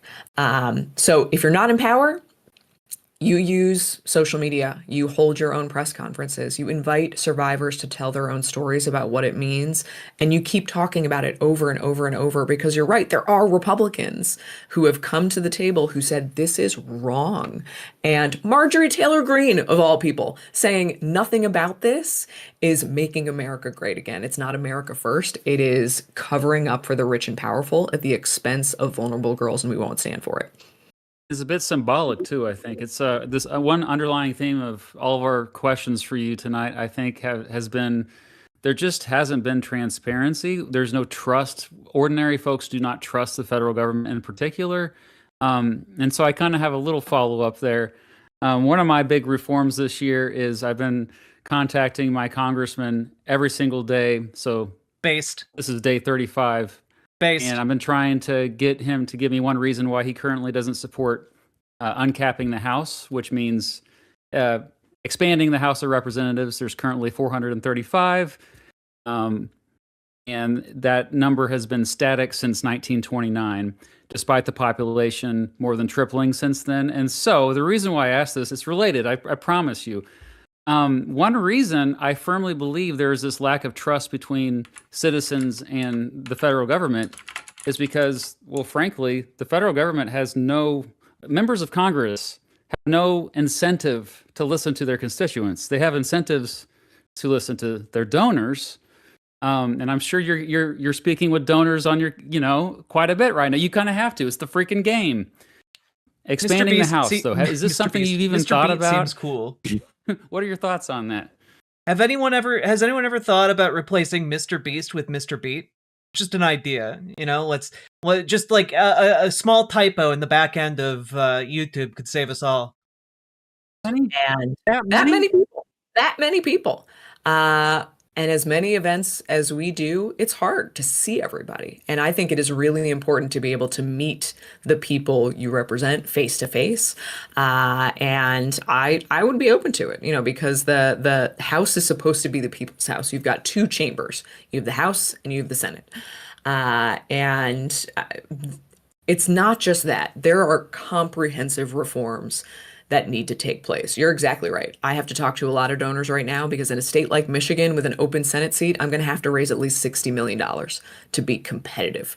It is a disgusting amount of money that keeps a lot of really good people who would make incredible elected officials away from even thinking about running for office. And I've made the decision not to take any corporate PAC dollars on the campaign. That makes it a lot harder. That means you're probably going to see a lot of Instagram ads with me. Currently, one that people see is I'm running out of the woods saying, stop scrolling. Please pay attention for 2 seconds. I do think that she seems like a decent candidate. She's not as radical, obviously, as I would like, but I'll take her over most centrist Democrats any day. Have access to information and become a multimillionaire before anybody else does. Any Democrat that is refusing corporate PAC money is an ally, IMO. Makes some people uncomfortable. Why doesn't the party just decide? Well, when the party decides and puts their finger on the scales, people don't trust the outcome if we've learned nothing. So I think yours is a great idea. I think we have to explore a lot of ideas to, frankly, as we think about the next generation of elected officials in Washington, people who are not so wed to the institution the way that it always was, and instead recognizing that this administration is tearing the institutions down to the studs, that gives us an opportunity to build new institutions that I like that attitude to a lot. She the seems promise of our country and of representation, and help to restore people's faith in their elected leaders, and that this system actually serves them. I have to start officially endorsing candidates if they support uncapping the House, by the way. Hell yeah. So, Bill, you got anything else? Well, I was just going to say, Ryan? if we can track the stocks in real time, then we can all become millionaires, and then we can all run for Senate. That would actually 2 birds, 1 stone sort of situation. I think that was all the questions on the docket. Are we good on time, Jay? Reminder, this is a fundraiser. I feel like I have so many You questions. you guys want to go for a few more minutes? I think you can.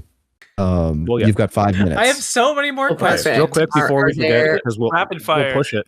Well, I just want to say, yeah, it is a fundraiser. So to everyone listening, please, what are you doing? Ask her about ICE.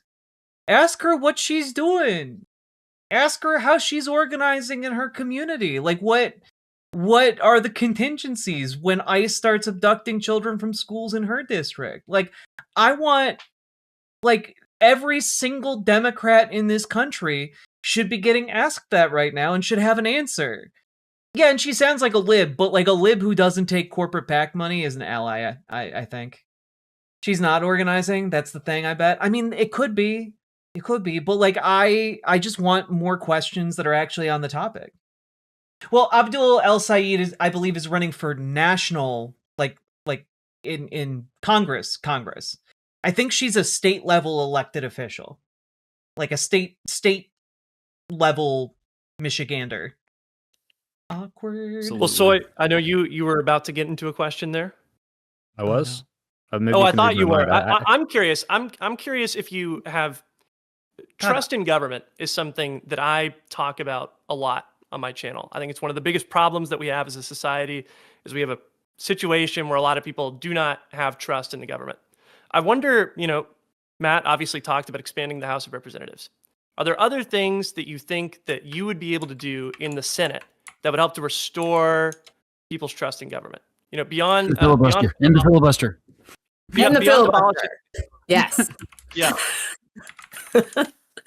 No, but beyond that, so look, we now live in a time where, it's not Walter Cronkite anymore. It's not like everybody is watching the same news and they get the same facts and the same information. They go to bed.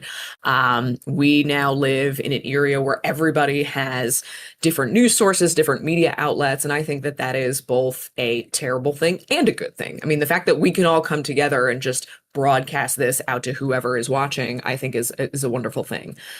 What I would want to do in the Senate is I would. Okay, she is in the primary right now against Abdul El Sayed. I would prefer Abdul El Sayed, but like, if the worst case outcome is that we get instead someone who's still not taking corporate PAC money, I'll take it. I need by hook or by crook any kind of thing that will get DHS and ICE abolished. She's willing to do that. All right. Voting on. Here is the input and feedback that I've gotten. Here's why I voted and why. And the best feedback that I would get from constituents, especially people who didn't vote for me, was people who would say, I don't agree with you on much, but I trust you because you explain what you're doing and why and your rationale. The third candidate is an makes APAC sense. candidate. And I just feel like a lot of that is missing on the federal level right now. Yeah, she's polling like 6 points ahead of Abdul El Sayed, but it ain't over yet. That being said, she's probably gonna do pretty well come primary time. Come the primary election anyway. No matter how complicated, just like you would talk to your friend at a bar. Then I was Haley Stevens doesn't creative seem like director she has for a much of a production shot. company that did documentary films and live events and Super Bowl commercials. Storytelling and communication matters, and you got to trust the people you represent to want to know what's going on. Don't talk down to them. Talk about what's happening every single day. On my Instagram, after the 2024 election, I started doing a series of Ask Me Anything, where you could type in a question, you could ask me whatever you wanted. And people asked, what's the difference between a bill and a resolution? What is going on? This is a very Michigan thing with the 8 bills that the Speaker of the House hasn't sent to the governor's desk. People ask, how do you balance being a mom and an elected official? And I would just take time. I've answered more than 300 of these questions so that people get to know me. And I wish more of our federal officials did that so that you're not letting Fox News or MSNBC or MS Now or whatever it is now kind of dictate where it is. Talk directly with people. We have all the tools in the world to do that. And I think taking advantage of all of those tools that we have would help people feel like you can build up a relationship with your elected official. And even if you don't agree with them all the time, because you're never going to agree with somebody 100% of the time, that you trust they are trying to make the best decision for the most. Oh, did we lose her? Did we lose? Rip. Did we lose? Froze. Oh, we came back. Oh, you're back. You're back. We're back. That's all right. First Yeah, I think, priority after eliminating the filibuster. Expanding a program called RX Kids nationwide. I'm really proud of this one. I don't do any of you guys have kids? Sorry, I didn't even ask. Yes, yes, I do. Yes. Okay, so RX Kids is a program that we piloted here in Michigan. It was created by Dr. Mona Hanna. She was the whistleblower of the Flint water crisis. It is a cash grant program for new moms and babies, $1,500 while the woman is pregnant, $500 a month for the first 6 months to up to a year of the baby's life. In Flint, in the pilot, we saw a steep reduction in evictions, reduction of postpartum depression, significantly better mental health outcomes, almost an elimination of babies being born and ending up in the NICU, healthier birth weights, healthier development. And it's just an amazing program that we've now rolled out statewide. And I think with everything being so expensive right now and nobody is prepared for how expensive it is when you start your family, that's something that I want to take nationally.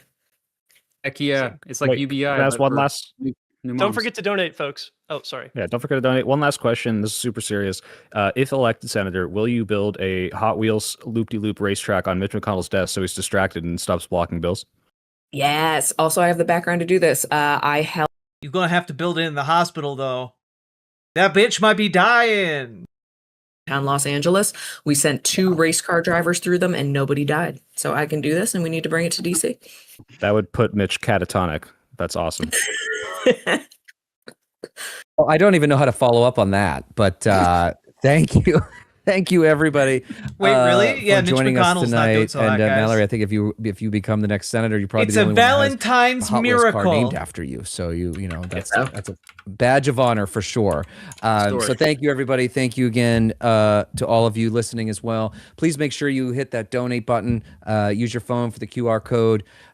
Make sure that you give money. These groups on the ground that are doing this work, it's absolutely essential work that needs to be done. All of the dollars go to them. Nobody here is getting anything. It's directly to them. They're helping people who are afraid to go out of their homes, make sure that they have formula, diapers, food, all of these things. It's really, really important. So, and I just thank everybody here for joining and giving us a little of their time tonight. So, and I think with that, we're going to go to our next panel. We might need a minute, which I guess I'm going to, I think filibuster is probably a good term since we have a Senate candidate here to talk about, see if I can actually do it myself. But, you know, I think actually while we're waiting, I guess while we're doing this, maybe we should just ask, where can people, so Mallory, for you in example, like where can people find you? Obviously all over the internet, but if all over the internet, I am at Mallory McMorrow on all of the social media platforms. Or what does PAC stand for? It stands for Political Action Committee. And thanks to the Supreme Court's decision in Citizens United, PACs, political action committees, can receive uncapped numbers of donations and then funnel an uncapped amount of money into different political races, effectively unleashing an infinite amount of money onto any political race that a rich person or group of rich people want to rig. So that is what a political action committee is. And then there are of course, dark money political action committees, which don't report how much money they're spending or where they're getting their money from. It's a super fun part of our system that we should absolutely dismantle as soon as possible. Uncap the House. I love it. I love it. And I'm with you on that too. I think not to get into it too much, but I think, what is it? Like people are representing twice as many or 3 times as many as it used to be like decades ago or something like that? Yeah, in the beginning, in 1789, it was 1 rep for every 30,000 constituents, and now it's 1 rep for every 760,000 constituents. So, oh my God. Yeah. That is insane. Yeah, I'm with you. Ryan, where can people find you? I'm Ryan Getty. I'm on YouTube. Ryan's a good egg. If you RyanGeddie. Definitely. Ryan's a good while I have boy. The floor. Please take a look at that link to go donate. Don't send me any money.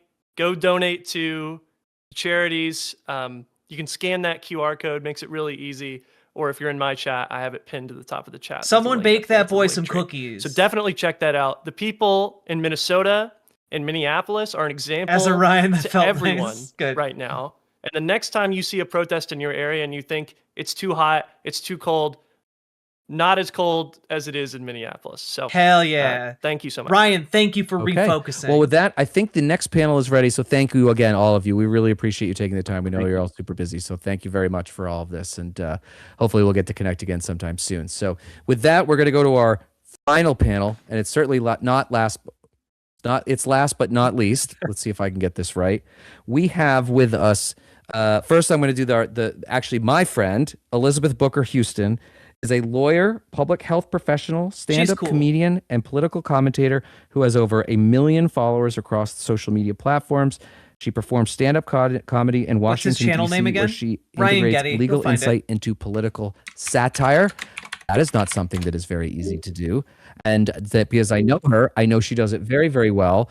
And we also are very, very fortunate to have with us, I believe, coming here in a minute, will be Congressman Ted Lieu, which if Hell you yeah. are on any social media platform, Ted's pretty cool. you know the congressman. He was one of the first Look people at that dove him. right into Twitter. I think he's got 1.4 million followers, which makes me very jealous. And has been a Look fighter at for working people, him. middle-class families for a long time, holding Donald Trump accountable. Congressman, it's great to have you. Elizabeth, always a pleasure. I'm going to let you guys take it from here. As long as we could turn your videos on. Look at him. Congressman's good. You're good too. All right. You guys I take like it her from here. wallpaper. Great. Awesome. Thank you so much. Very glad to be here. Very glad to support Minnesota. Very glad to be here with Congressman Ted Lieu. How are you? I'm fantastic. Honored to be here with you, Liz. What do you think about heated Thank you. rivalry? I appreciate so much to have this conversation with you. Also, just want to shout out all the folks in Minnesota right now. A lot of folks know I was just there last week in Minneapolis doing a live town hall with Lieutenant Governor Peggy Flanagan, Angela Rye, and Bakari Pegasus, Sellers. there used to be a cap. Andrew Gillum There brought us used all to be a out. cap. I was They also there with got rid Georgia of it. Fort, who I will bring up in a little bit of our conversation later as we're talking Yes. about the way that folks have been attacked for speaking out. I love that she's bringing but up before we get Georgia. into that, I just want to go ahead and level set for a moment. Okay, she's and cool. I like start her. off, Congressman, asking you, what is your general feeling and just your thoughts right now when it comes to ICE and what's going on here in the U.S.? Sure. First of all, thank you, Liz, for doing this, for everyone for participating.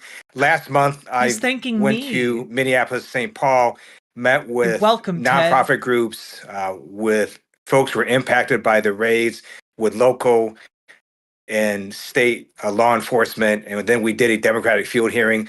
And I remember thinking I was simultaneously horrified and inspired. We heard horrific stories of abuse and lawlessness, and then amazingly inspirational stories of Minnesotans helping each other, of Minnesotans pushing back, of Minnesotans standing up for the law. We had a police chief testify at the hearing, which, when you think about it, is awfully strange because you have local law enforcement essentially criticizing another. Good night, Melody Queen. I don't want to call them law enforcement, but then, because to me they're not real law enforcement, but criticizing ICE and Border Patrol. And so we're simultaneously seeing the you worst can of simp at America a and the mess. There's best of America. Simple way. And Go for we're it. going to Just make don't sure be that the weird about best it. of America prevails, and the tide has turned. And, you know, I've been following what's going on your social media, the announcements that you have been making.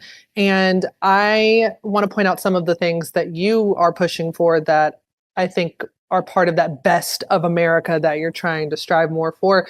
The first one I want to talk about is that you have very explicitly stated Kristi Noem has got to go. She either needs to be fired or she needs to step down. And if not, you and other members of Congress are ready to bring articles of impeachment against her. Can you tell us more about that? 1,000%. Under her watch at the Department of Homeland Security, a number of Americans have been killed. And then you had a number of deaths at detention centers. She has turned ICE and Border Patrol into lawless entities. She has to either resign or be fired. And if not, then I support impeachment proceedings to commence. And in addition to that, you have also said that ICE and CBP and all of these other entities within DHS that are essentially engaging in this kidnapping and killing of American citizens needs to stand down all interior operations. What did you mean by that when you said they needed to stand down all of their interior operations? I served on active duty in the United States Air Force for 4 years and then additional 21 years in the reserves. When the military has preventable deaths happen, what the agency or department will do is basically order an operational stand down, where you basically review and change policies and procedures, go over training, go over safety protocols, go over whether the mission needs to be reassessed or changed. And I believe that needs to happen for ICE and Border Patrol interior operations. They need to have an operational stand down. And number one, teach every agent what the Constitution actually says. You actually do need a judicial warrant before you barge into someone's home. Teach these agents that you can't deport American citizens. You can't even detain American citizens. Their only charge is to enforce immigration laws, not against American citizens. And then third, make sure that they know how to use force without killing people, without abuse, without excess force. And so I know that you're talking about some different reform options that can happen in the meantime, but a lot of people are calling, and I will say myself included, to just straight up get rid of ICE. I know that Jolly Good Ginger was on live earlier this evening. He's a friend of mine, and he pointed out how the Department of Homeland Security has only existed since 2003. Get him, girl. We know that ICE has only existed since the 2000s. These are very young agencies that obviously are extremely broken to the point that a lot of us think that they are beyond reform.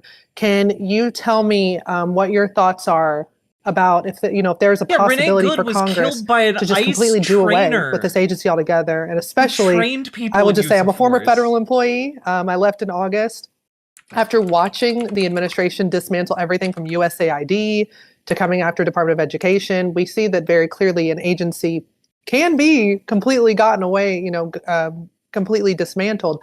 And I just want to know what your thoughts are when people talk about dismantling ICE or even DHS as a whole. So I believe my vote speaks for itself. I voted no the first time on funding for DHS. I voted no the second time on funding for DHS. I believe Trump's ICE needs to be dismantled. I think Trump's ICE has strayed far away from its mission, and that the people in charge have led their agents astray to. I want to know from Democrats who think like this, what is the valuable service that ICE is providing right now that you think is salvageable and worth salvaging? I want that answer. Now, essentially start retreating. So the Trump administration took Border Patrol Commander at Large Greg Bovino and shipped him out of Minnesota. They recently announced they would put body cameras on every agent in Minneapolis, St. Paul area. That's not sufficient. That's a start. No. I think every one of the agents should have body cameras. We literally have people being trained to observe them because I just body cameras aren't going to make a difference. We already have all of the footage in the world you could want from these people. We have video of people getting executed. The body cameras, they know they're being filmed and they don't give a fuck. Come on, Ted. It has helped get who I call the Nazi leprechaun out of there, Greg Bovino. He can go find his magically delicious Lucky Charms elsewhere, I suppose. And I also want to talk about the wins that we have had since you're talking about some of the positive impacts. We have seen a federal court recently granted emergency relief to the members of Congress who were suing Department of Homeland Security for basically trying to restrict your unannounced facility visits that are part of your oversight duties and your duties as a member of Congress. And I would be remiss if I didn't bring up an incident with one of your colleagues that has really spurred these policies and lawsuits, Congresswoman LaMonica McIver, who Yep. we know is currently facing 17 years in federal prison. She should have attacked him for that answer. Being arrested This and isn't really the charged kind by of Trump's event for DOJ, that. Pam Bondi, for doing her But job as a yes. member of Congress to inspect a facility in New Jersey. And we know that when it came to Liam Ramos, who was held in Dilley Detention Facility in Texas, Congressman Castro and Congresswoman Crockett had to wait 7 days before they were able to actually go into the facility. And thank goodness Liam and his father, Adrian, are home now. But there's so many other children and innocent people who are locked up in what is essentially a substandard prison that is a health and safety risk. And so I just wanted to get your reaction to the federal court's decision and ask you, with this decision coming through, saying that you've been restored your oversight abilities without having to have that waiting period, do you foresee a lot of yourself and a lot of your colleagues paying a lot more visits to ICE facilities now that this decision has been put in place? I do. I commend the federal court for that decision. Currently applies to 13 members of Congress who filed a lawsuit. However, I do believe this court will expand it to all members of Congress. I also want to note that many members of Congress have been doing their jobs, and LaMonica McIver was doing her job and doing oversight. I believe a jury will find her not guilty. And I also want to thank Congressmember Castro for his amazing work and oversight that helped get Liam, the 5-year-old, released from detention. And you just got to really ask yourself, what possible crimes did a 5-year-old commit? A 5-year-old, a precious 5-year-old in a little blue hat. Before we got on live, I was telling you about my 6-year-old. I know that you have grown children now, but I'm sure you remember when they were little. And I just can't imagine my child being locked up. I mean, and I want to just really hone in on this point because it is very key to remind people that Adrian and Liam are documented. The problem with the rhetoric of calling people illegal is, first of all, that is not a legal terminology to use for immigration law, right? But the reason why we push so hard to talk about undocumented versus documented is because when you start using that broad term of illegal, you dehumanize people and you don't actually look at the situation. And the fact is that Liam and his father have a legal right to be here, are documented, lawful asylum seekers, completely opposite from what Donald Trump said he was going to do. But as we're talking about broken promises from Donald Trump, can we have a moment to just giggle a little bit? I don't know if you saw this, Congressman, but the ICE agents who were hired on with the promise of a $50,000 pay bonus are finding out that the Trump administration is not actually paying their bonuses. As a matter of fact, many ICE agents who have been hired on in this surge are complaining about the fact that they're not even getting paid their regular paychecks right now. Are you surprised that the con man president has stiffed these ICE agents? Donald Trump, throughout his lifetime, has stiffed his own employees, contractors, all sorts of people. It should be no surprise that he is now stiffing ICE agents. And I also do want to note that you make an incredibly, really important point. Liam and his father came in here legally. They came in through a process that was legal. They are in the process of getting a hearing, but there is really nothing they did that was against the law. And that's one reason the judge released Liam and his father. So you got the Trumpization just not going after who they said they were going after, which is people with criminal convictions. They're just going after random folks who are still in the process of getting a hearing and so on, but they're here legally with status. And I also want to note that the whole purpose of this event is also, in addition to providing information to folks, is to raise funds for people who have been impacted by the abuses of ICE and Border Patrol.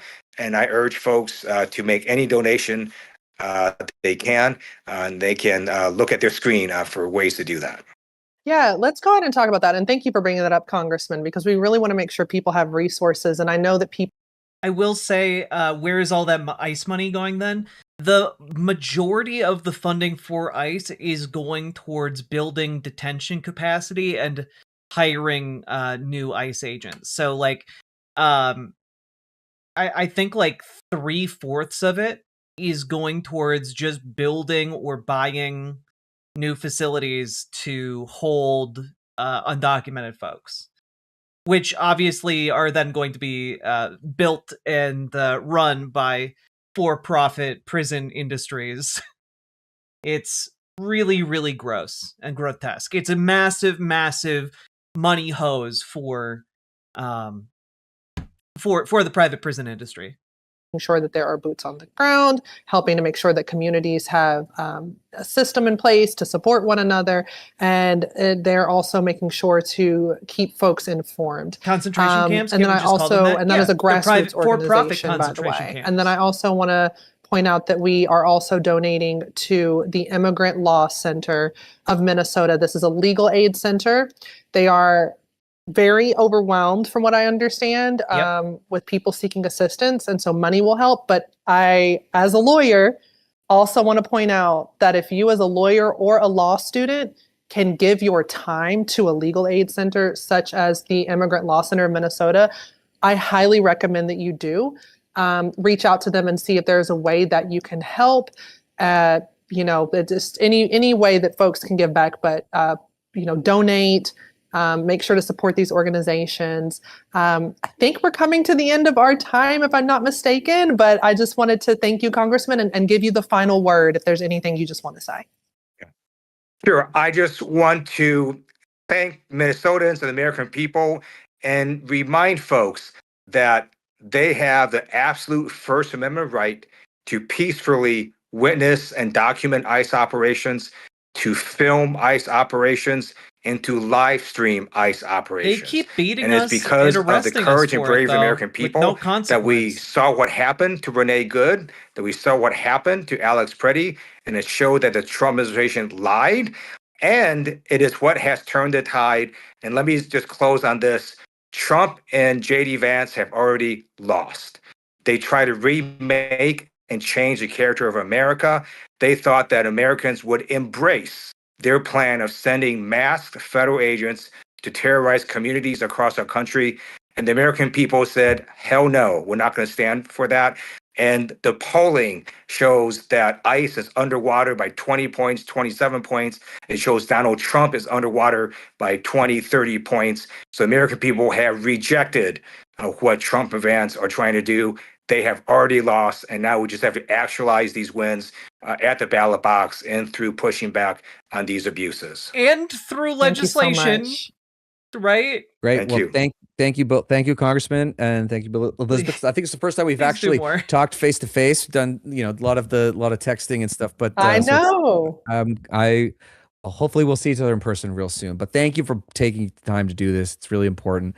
And I had two lawyers on here. I don't have anything else really to add. And you named the groups again. So my wrap up is actually really short because we have reached the end of this program, everybody. So I'm going to give you one last opportunity to donate the bottom left of your screen. Hit that QR code. Give as much money as you can. That money is going directly to organizations on the ground making a difference. So with that, I think this is maybe the first live stream in history that has ended on time. Usually they go 2 or 3 times over. So I think we did a really great job tonight. I hope everybody listening enjoyed this, got something out of it, something you could tell your friends about what's going on, things they can do to help. Because as all the speakers tonight have said, we are the ones that we are waiting for, and we are the ones that need to do the work. And, if we stick together, I think good things will come ahead. So thank you guys for sticking with us this last 2 hours, and hopefully we'll do another one of these again soon. Yeah. Thanks, everybody. All. Thank you. Great. Take care. I am not gonna lie. I know that I got really upset at multiple points in this event, but I do have to say, just as some concluding thoughts, I really appreciate this event coming together. I want you guys to know, I helped, marginally trying to put this together. I tried to get a couple local business leaders to come on to talk about what it's been like to organize on the ground.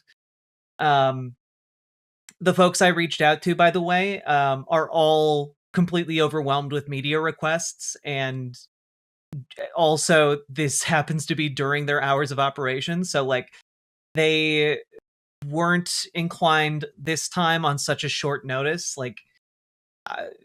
Over the past just handful of days, really, this all came together. And I just want to say thank you to the folks who brought it all together, the folks who showed up. Really, thank you to the fellow people who were on the panel I was on. I really appreciated that. To me, that felt like a breath of fresh air. A much needed opportunity to talk about the situation on the ground in a way that, like, I think made it clear it's not just like a couple people upset about this. It's a lot of people who are upset about this. It is wide ranging. It is on a scale and to a degree that you cannot really wrap your head around if you're not here. Like, even with a scale down from what was it, 2,700 ICE agents to 2,000 ICE agents, that's still like multiple orders of magnitude bigger than the local police department in total. Like, I think it's still bigger by at least double the size of all of Minnesota's state police combined with local PD. So it's still huge. And like, I don't believe any of this talk, by the way, of the 700 leaving the state until I see it. Right? The same way I don't believe that they have the murderers of Alex Preddy on administrative leave. I don't believe them. I don't believe that they are conducting an investigation at all. And so, like, I just want to tell you guys, like, I will believe it when they're gone. And I'm hoping that events like this can start moving the needle a little bit. My hope, and I know that I personally wasn't on a panel with an elected politician, but I'm hoping that as these events, because I think this is not going to be isolated. We're going to keep trying to put together events like this and have conversations ongoing. My hope is that it builds a bridge between folks on the ground who are experiencing ICE occupation and folks in Washington, D.C., who I genuinely, I think part of the problem is they don't really get what's happening. Like, they understand abstracts, but they don't know how angry people are. It needs to be real for them. It needs to be real for them. And I think when you have folks who are experiencing it being put directly into contact with elected officials in Washington, I think that can be a bridge to bring them down to us. Because they're human beings too. And some of them respond to that kind of interpersonal pressure. You okay? That's pretty emotional. Marocat, how about you shut the fuck up? Have you considered doing that? Am I emotional about my city being occupied and people being shot in the street a couple blocks from where I live? I don't know, maybe. Would you feel emotional about the federal agents coming to where you live and murdering people in the street? I don't know, maybe check yourself. Like, if you aren't from here and you don't understand what's happening here, my anger is here to tell you the severity of what is happening. That's the entire point of me being emotional right now. So I don't know. Is it emotional to be upset that federal agents almost murdered 6 children in a van that was trying to get out of a protest area that ICE was shooting grenades into willy-nilly? Is that something you should be emotional about, that a 6-month-old needed CPR? Is it something to be emotional about that when my partner goes to work, I'm not sure that she's going to come back? Am I being too emotional about these problems? Am I okay? No, I'm not fucking okay. People in Minneapolis and people in Minnesota are not fucking okay. Like, the entire purpose of my stream, the entire reason I've been talking about ICE for weeks now, is to indicate the degree to which we are not okay. I'm a little disheartened by the fact that hasn't sunk in. But I'm gonna keep going. Like, I try and keep things like fun on the channel, and that is increasingly difficult as I get more and more stressed out and unraveled by this event. But you know, we're doing our best here. Oh, Nindreen, they're fine. They're a regular, but also like the fact that you're a regular Maro cat is a bit, again, disheartening that the message has not gotten through. I have to let my fiance know when I get to work and leave because she's terrified I won't come home. Yeah.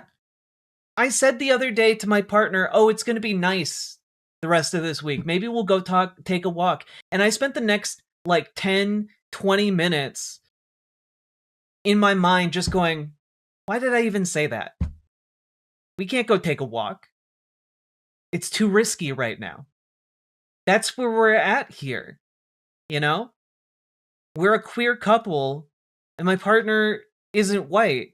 And, like, that makes us very much a target for ICE operations right now. And it's very, very infuriating and scary. And I try my best to keep my shit together for this show.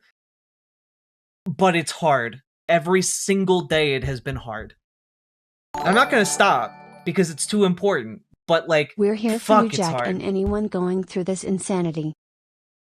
Keep our passports with us? Yeah, my partner carries her passport everywhere these days. It's really fucking scary, guys. I was talking with a new neighbor from New York tonight, having to warn her about ICE. There are like so many like basic safety protocols people are taking just to like go about with daily business. The issue is, and again, this is why, one of the reasons why I thought it was so important to participate in this event. It's because by coming into closer proximity to folks on the ground, folks like Jolly Good Ginger, who seems cool as hell, and Toussaint Morrison, and Sean McPherson, and myself, like, it makes this problem more real to Democrats. And my hope is that this builds a bridge that will, in fact, lead to at the very least, my ability to leverage change in a real way, to make these people understand what is happening. Because I think a lot of Dems talk about what's happening here in Minnesota as business as usual, and it's not. And if you're looking out towards November and the midterms as like the big changing point, like we're 1 month into 2026, and I know people who have not been out of their house this year. You know, like, people are scared. People are angry. And like, yes, people are coming together in beautiful solidarity. People are providing for one another. People are marching in the streets peacefully. They are not taking the bait. But I want folks to understand that it is anger-inducing, and the level of fury here. I mean, if you want to translate, if it needs to be translated into electoral numbers for elected officials to take notice, like, we had a district that was previously voted in their Democrat by 70%. 70% of people who voted for the Democrat. Just this past few weeks in the special election, or what have you, they elected another Democrat by 95%. Like, the level of rage is bringing people out to the polls in ways you can't even really wrap your head around. That's crazy. And, like, that is happening everywhere because this sucks. But more than just that happening and, like, elected Dems who are centrists or trying to say that you can reform ICE, what have you, like, if you are not on the right side of this, if you are not like doing enough, if you are content to sit back and like just ride this wave instead of actively supporting folks who are hurting right now and who are apparently being asked to continue to be beaten and shot in the streets for the next, I don't know, 8 months, we're going to remember you. And not fondly. We're going to be, in fact, quite angry. And folks folks outside of Minnesota need to start internalizing this. The lesson of Minnesota isn't just, oh yes, the people will keep one another safe and we can just like sit back on our hunches and not do anything. You guys need to start stepping up.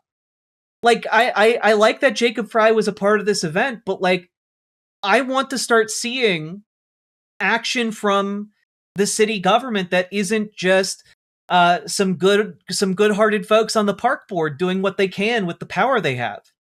Some like good-hearted city council members doing what they can with the power they have. Because the power they have is to like write recommendations to Mayor Frey and Governor Walz, and it takes action from the mayor and the governor to make some of those recommendations happen, and the action has not been forthcoming yet. You know, a rent pause, an eviction moratorium, and like we need that action. Yes, the city council's been doing great stuff, but like we need action from Frey. We need Walz to do stuff. Like, yes, is it going to hurt some of these like landlords? Yeah, but they will survive it. There are people right now who can't make their rent and are terrified of being turned out on the streets because ICE will find them out there. And so more action needs to be taken right now. And I'm frustrated because I watched a press conference the other day, and what was offered to folks in the community from the government was a city website that redirected to like nonprofit like mental health or legal defense like phone lines, or some like tax credit stuff for folks. It was like we need people to be able to get blankets. We need people to be able to get food. We need people to be able to afford like the heat that keeps them warm in their home. Like we need a lot more from the local elected officials and the state level elected officials. Yeah, I'm angry. I am angry. As far as elections go, MAGA are afraid. Trump is implying anything he loses is fraud, and Bannon is saying ICE should be sent to voting areas. Yeah, and I do want to say, I don't think we should be, obviously we should be vigilant, and obviously the Trump administration is going to try some shit with the upcoming midterms. But keep in mind, ICE currently is understaffed for the type of action it is trying to do. Like, they had to pull people off of other states and other missions around the country in order to reach like 3,000 people, 3,000 agents on the ground here in Minneapolis. The amount of polling locations on election day is in like the tens of thousands. It is not the kind of thing where like 3,000 agents can rig the entire election. And it is not the kind of thing where they're just going to be able to gun you down in the streets. What it is going to mean is that we're going to have to organize together to march to the polls. We're going to have to organize to make sure, you know, our polls are safe and folks can safely vote. But much like voter suppression attempts in the past, we're going to have to be brave when we go to vote. And so, like, also, I will just point out another thing that I think is accurate. Donald Trump doesn't have the logistic ability to suppress people here in a small, mid-sized American city. Even assuming some level of ICE beef up of forces, right? Logistically, the challenge of trying to deploy that many ICE officers across that many locations is beyond their ability. It like, we're talking like you need like military expertise in order to pull something like that off, and it would still be incredibly difficult. And like, Donald Trump is weak and stupid. Stephen Miller is weak and incapable of that kind of planning. Letitia James has learned from MN. She's started a legal observation project. That's the exact kind of thing we need here in Minnesota. I really wish I had been able to ask Jacob Frey some questions, because one of you last week brought up a great question to ask, like a city endorsed observation project where like people can join the city watch, as it were, and legally observe with the endorsement of the city, the official endorsement of the city, ICE activity. Lend the credibility of the city to the observers who are taking on the risk of following ICE agents and legally exercising their rights. So that's yes. I'm glad Letitia James is doing what she's doing over there. Sorry, you're blue. Thank you for the $5 dono. Also, Shoot Bang, you had a great question that I just didn't answer earlier, but I wanted to answer now. Why do you think so many congressional Dems are so afraid of defunding or dismantling DHS? Is it a temperamental thing? Is it an ideological thing? Do they actually like the violent immigration enforcement, or do you think it's something else? It's electoral. It's because Democrats have consistently, for like the last, frankly, since like the war on terror, since George Bush, polled worse on immigration. And doing better on immigration has translated to being tougher and tougher on immigrants, on the undocumented, making the system more cruel, making the system more opaque, and essentially making it more and more onerous, right? And you got some centrist Dems who are just like, yeah, no, I think the torture is good.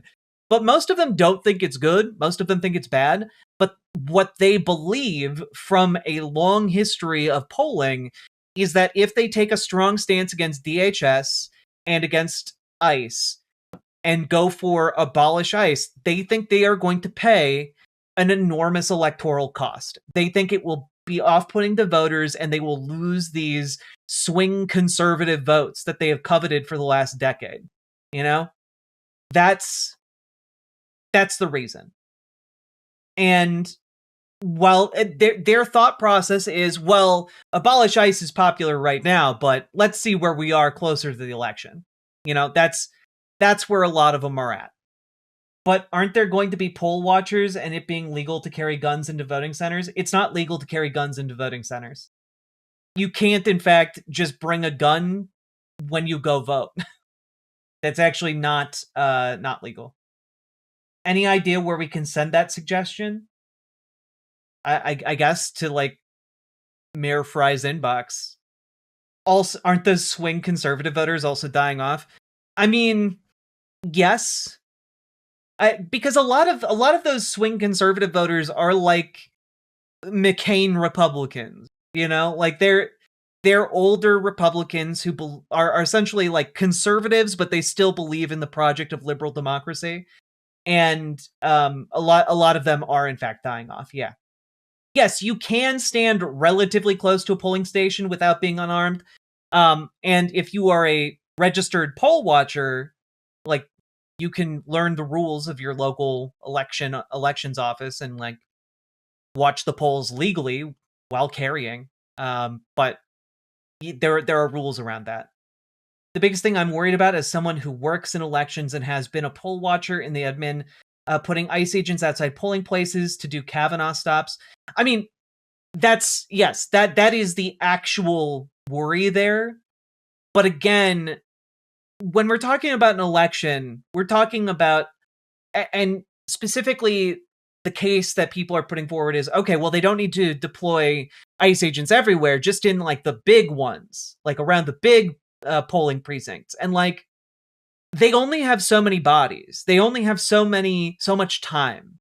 And the number of people who are going to need to go to the places that they need to target outnumber those ICE agents by quite a bit. And those ICE agents cannot stop all of us from voting. They cannot arrest us all, actually. Bannon wasn't just mentioning ICE, the military too. I mean, excellent point. That being said, if we have gotten to a point where the military is seizing control of the election, we're talking about an entirely different operation, and at that point, like, the mask is well and truly off, and we're in a different territory where the conversation is more around, does the union maintain itself? And I don't think that we're going to see the military try and seize control of the election. Someone said in chat, the real threat is local sheriff / PD working with ICE to suppress votes. Yes, that is a danger, but I also want to point out that has been a danger, right? Like, that has historically been a big danger to suppress votes. We need to organize locally in order to out-organize said danger.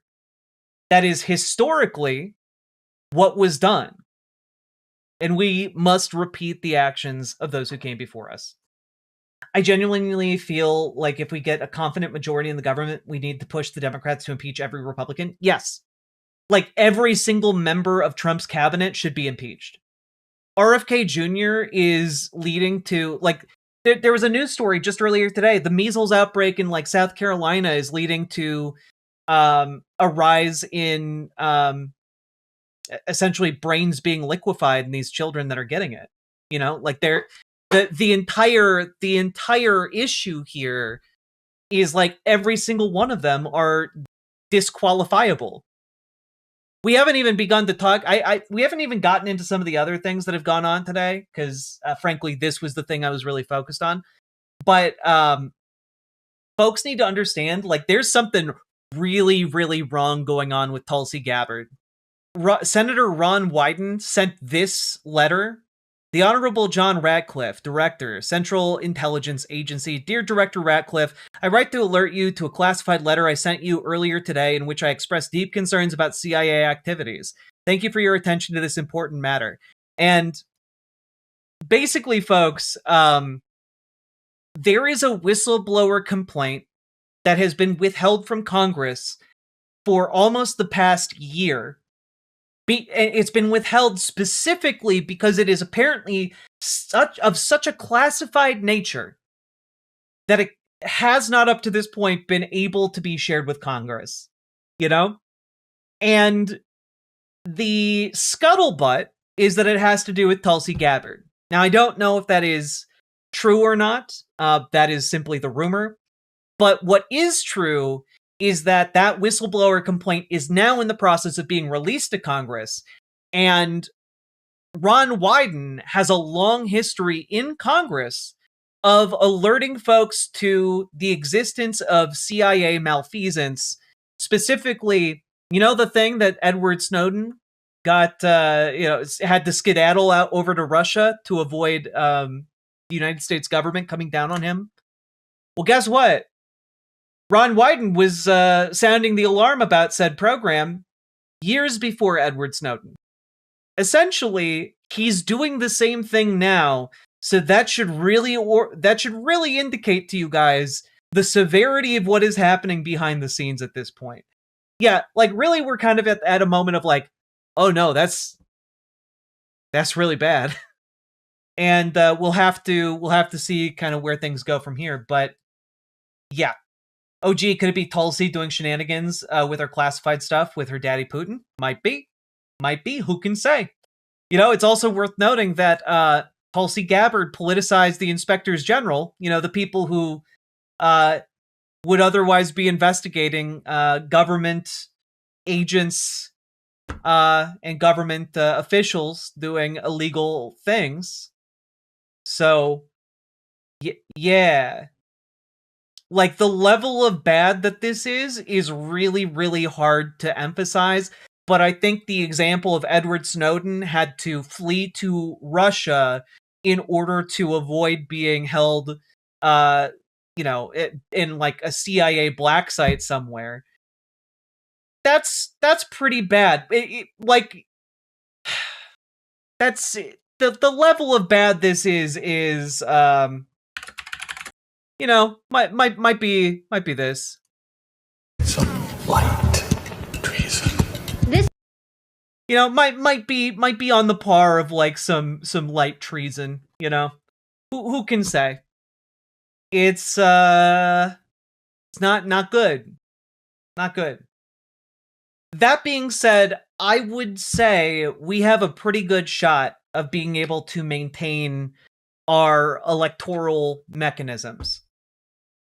Donald Trump has been ranting about federalizing the election.